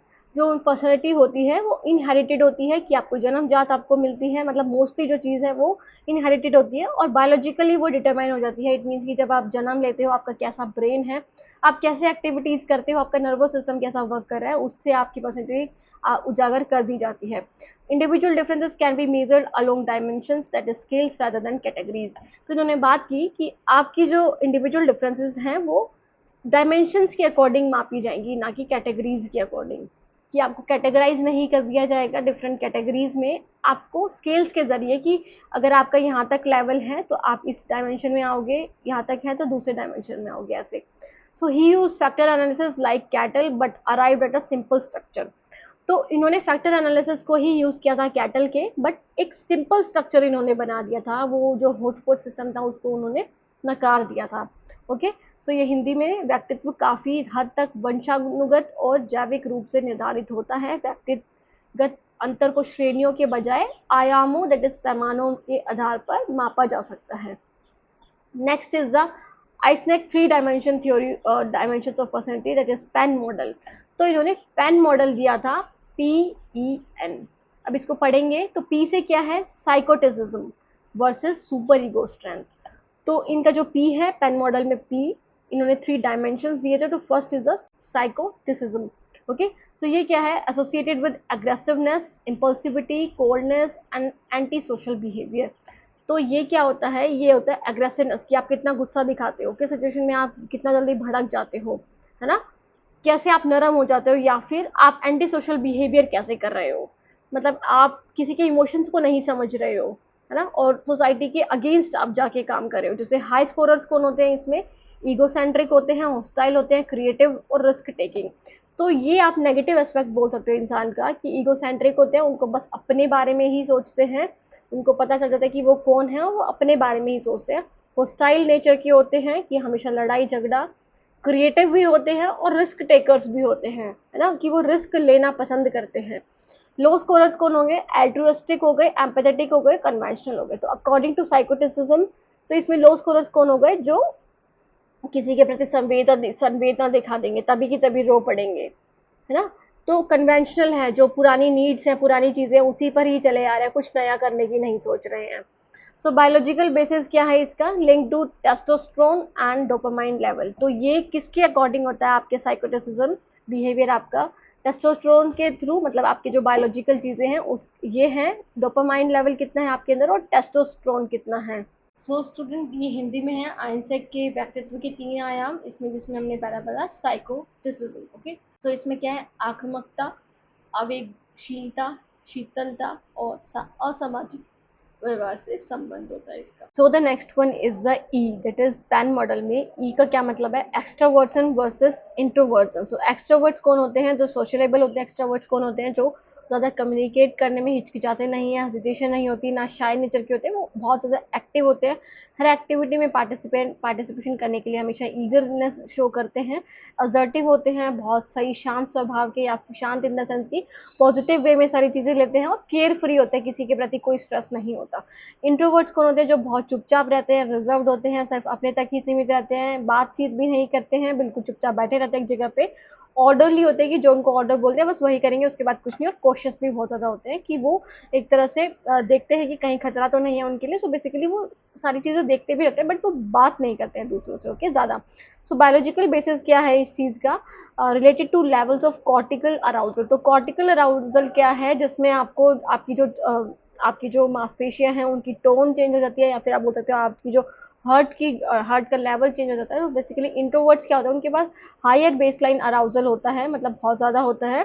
So they avoid stimulation, तो वो आगे प्रतिक्रिया करने में चिंता शो करते हैं। बट एक्स्ट्रावर्ट्स में लोअर अराउजल होता है, मतलब वो नहीं कर पाते हैं, आगे तक नहीं बढ़ पाते हैं, बहुत कम होता है उनके अंदर कॉर्टिकल अराउजल। सो उनको उनको क्या होता है, वो चाहते हैं कि वो स्टिमुलेशन करें, मतलब आगे बढ़े, ओके। ये हिंदी में है बहिर्मुखता। बहिर्मुखता क्या है, बनाम अर्थ अंतर्मुखता। तो अंतर्मुखी होते हैं और जैविक अंतर्मुखी होते हैं और बहिर्मुखी होते हैं, ओके। अंतर्मुखी लोगों में उत्तेजना का स्तर अधिक होता है, इसलिए वे उत्तेजना से बचते हैं। बहिर्मुखी लोगों में उत्तेजना कम होती है, इसलिए वो उत्तेजना की तलाश करते हैं। So next is the N is the neuroticism. तो neuroticism versus emotional stability. So higher neuroticism होता है, मतलब एंग्जियस होते हैं, मूडी होते हैं, टेंशन होती है, इमोशनली अनस्टेबल होते हैं, कि वो डिफरेंट अपने मतलब हर सिचुएशन में अच्छे से नहीं तय कर पाते कि क्या इमोशन उन्हें देखना है, क्या इमोशन नहीं देखना है, बार बार चेंज होते रहते हैं अपने मूड्स को, मूड स्विंग जिसे बोलते हैं ना, वो उनके ज़्यादा अंदर होता है। सो लो न्यूरोटिसिज्म होगा, इट मीन्स कि वो काम होंगे, बहुत शांत स्वभाव के होंगे, इमोशनली स्टेबल होंगे और रिलैक्स्ड फील करेंगे। बायोलॉजिकल बेसिस क्या है इसका, कि ऑटोनॉमिक नर्वस सिस्टम से रिलेट होता है, कि जैसा आपका ऑटोनॉमिक नर्वस सिस्टम है उसकी मदद से, उसकी वजह से आपके अंदर हाई न्यूरोटिसिज्म भी हो सकता है और लोअर न्यूरोटिसिज्म भी हो सकता है। जैसे पीपल जिनके अंदर हाई न्यूरोटिसिज्म है वो ज़्यादा रिस्पॉन्सिव होंगे टू स्ट्रेस एंड थ्रेट्स, की वो थ्रेट्स और स्ट्रेस के प्रति बहुत ज़्यादा रिस्पॉन्सिव होंगे, मतलब उच्च न्यूरोटिसिज्म वाले लोग तनाव और खतरों के प्रति अधिक संवेदनशील होते हैं। So next is the McCrae and Costa's 5 factor, that is big 5 theory. तो काफी इंपॉर्टेंट थ्योरी है बिग 5 थ्योरी भी, ये भी आपसे पूछी जा सकती है आपके पेपर में, कोई भी आपका पेपर हो टीचिंग रिलेटेड से, तो वो सारी चीजें आपसे पूछी जा सकती है। तो मैक्रे और कोस्टाज 5 फैक्टर थ्योरी क्या है, सो अगर हम इंट्रोडक्शन की बात करें तो इसे ओशन मॉडल भी कहते हैं, या फिर 5 फैक्टर थ्योरी भी बोलते हैं, या फिर बिग 5 थ्योरी भी बोलते हैं। सो ये रॉबर्ट मैक्रे और पॉल कोस्टा के द्वारा बनाई गई थी 1980s में।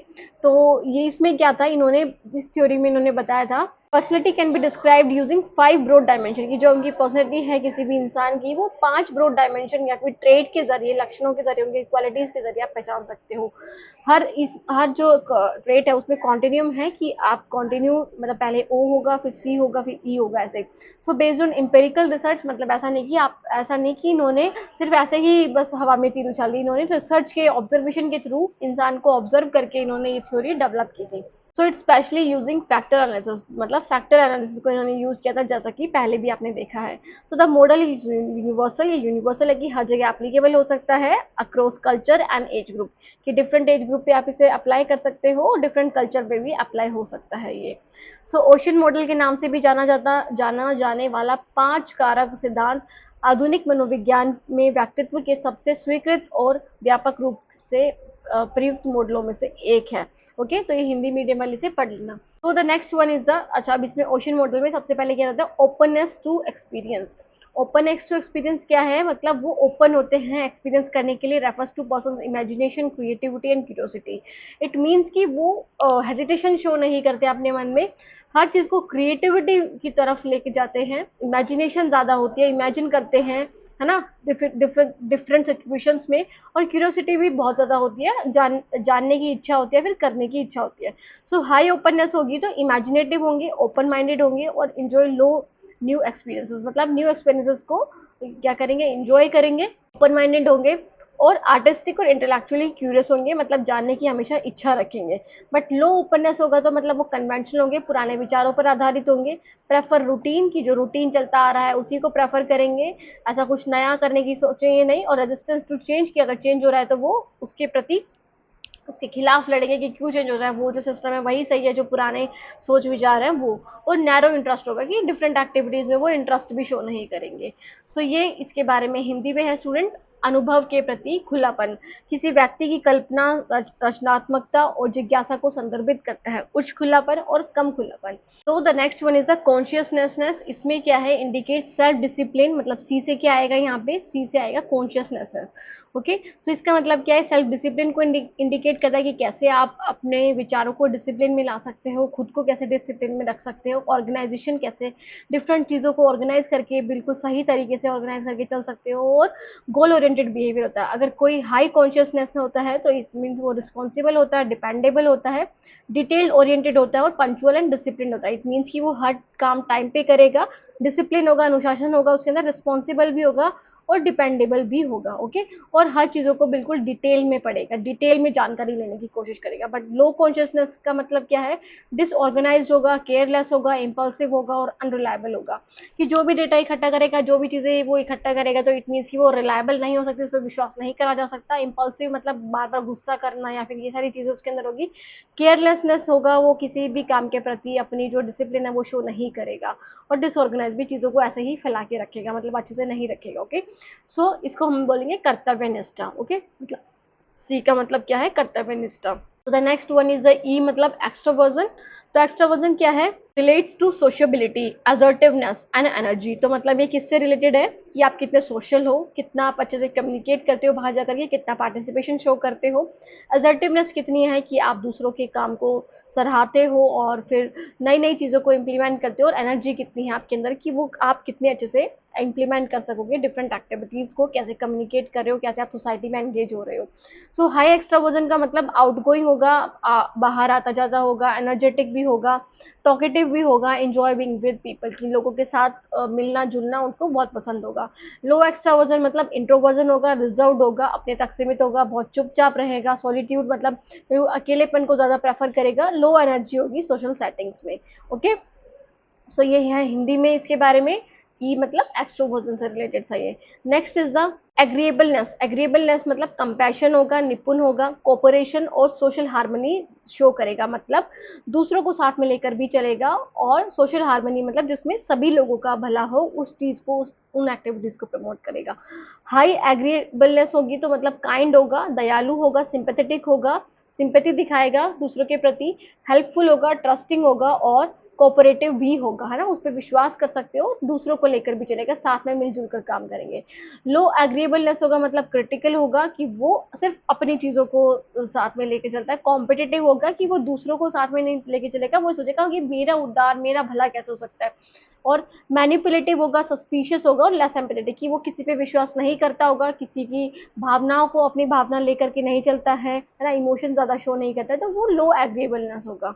सो हिंदी में जो सहमति है इसको देख लेना, हिंदी मीडियम वाले बच्चे, करुणा, सहयोग और सामाजिक सद्भाव को प्रतिबिंबित करता है, E part, that is A part. Okay, next is last is neuroticism. तो न्यूरोटिसिज्म क्या होता है, ये इंडिकेट करता है इमोशनल इंस्टेबिलिटी को and tendency to experience negative emotions, कि आपके अंदर इमोशनल इंस्टेबिलिटी कितनी ज़्यादा है, मतलब आप जो आपके जो इमोशंस हैं, जो आपके अंदर जो आपकी बोल सकते हो सिचुएशंस हैं, उसके अकॉर्डिंग आप वर्क नहीं कर रहे हो, आपके इमोशंस बिल्कुल अलग हैं उस सिचुएशन के अकॉर्डिंग, और कैसे आप नेगेटिव इमोशंस को करते हो एक्सपीरियंस अपनी लाइफ में। सो हाई न्यूरोटिसिज्म होगा तो मतलब वो एंग्जियस होगा, तनावपूर्ण होगा, मूडी होगा, इनसिक्योर होगा, सेंसिटिव टू स्ट्रेस होगा और प्रोन टू डिप्रेशन, कि वो हमेशा डिप्रेशन में रहेगा, बहुत ज़्यादा स्ट्रेस लेगा, एंग्जाइटी लेगा। और लो न्यूरोटिसिज्म मतलब इमोशनल स्टेबिलिटी होगी उसके अंदर, कि वो स्टेबल होगा, कि ऐसा नहीं कि वो बार बार उसके मूड्स चेंज हो जाते हैं, मूड स्विंग्स होता है, ऐसा नहीं होगा, काम होगा, रिलैक्स्ड होगा, इमोशनली रेजिलिएंट होगा और सिक्योर होगा। ओके, सो ये हिंदी में इसके बारे में। निम्न न्यूरोटिसिज्म जिसका मतलब है भावनात्मक स्थिरता, और उच्च न्यूरोटिसिज्म मतलब चिंतित, मूडी, असुरक्षित, तनाव के प्रति संवेदनशील और अस्वाद से ग्रस्त। सो नेक्स्ट इज द की features of the 5 factor model. तो 5 फैक्टर मॉडल्स के की फीचर्स क्या हैं, तो सबसे पहले तो ये कॉन्टिन्यूम बेस्ड होगा। कॉन्टिन्यूम बेस्ड मतलब each traits exist on a scale from low to high, मतलब हर जो ट्रेट है वो कॉन्टिन्यूम बेस्ड है, मतलब या तो उनके अंदर लो होगा, मतलब एक तरह से स्केल होगा कि कितना ज़्यादा है, कितना कम है, या फिर कितना ज़्यादा है, हाई कितना है। So individual can fall anywhere way along with the spectrum, कि वो किसी भी एरिया पर अपने आप को रख सकते हैं, मतलब मेजर कर सकते हैं। यूनिवर्सल होता है, valid across culture, genders and age group, कि हर कल्चर में ये वैलिड हो सकता है, आप हर कल्चर में इसको अपना सकते हो, हर जेंडर के अकॉर्डिंग और ग्रुप्स के अकॉर्डिंग। ओके, स्टेबल भी होता है क्योंकि percentage rates are generally stable over time, specially adulthood की जो आपके परसेंटेज रेट्स होते हैं, जो आपके व्यक्तित्व लक्षण होते हैं, गुण होते हैं, वो स्टेबल होते हैं, ऐसा नहीं कि वो बार बार चेंज होते रहते हैं। तो अडल्टहुड में स्पेशली इसको आप बहुत अच्छे से यूज कर सकते हो। प्रिडिक्टिव है कि आप अपनी पर्सनैलिटी को कि किस पर्सनैलिटी के अकॉर्डिंग क्या बिहेव करोगे आप। तो traits are strong predictors of behaviour, success, relationships and mental health, कि जैसे आपके ट्रेड्स होंगे, जिस ट्रेड पे आप ज़्यादा बेस्ड होंगे, उस तरह से आपका बिहेवियर होगा, आप उस तरह से सक्सेस ले पाओगे, रिलेशनशिप्स आपके वैसे होंगे और मेंटल हेल्थ उस तरह से होगी आपकी। ओके, सो हिंदी में इसके बारे में 5 कारक मॉडल की मुख्य विशेषताएं हिंदी मीडियम वाले बच्चे से पढ़ लेना। सो नेक्स्ट इज द, अच्छा स्टूडेंट, यहाँ पे ही हमारी वीडियो खत्म होती है। हमारी पर्सनैलिटी के ऊपर जो हमने बात की थी, different different theories related to personality, कैसी लगी वीडियो कमेंट करके भी ज़रूर बताना, और चैनल को भी सब्सक्राइब करना अगर वीडियो पसंद आए तो, क्योंकि आपको सारी पर्सनैलिटी की थ्योरी एक ही वीडियो में मिल चुकी है। So thank you so much student for watching the video. मिलते हैं नेक्स्ट वीडियो में, तब तक के लिए take care, bye, have a nice day.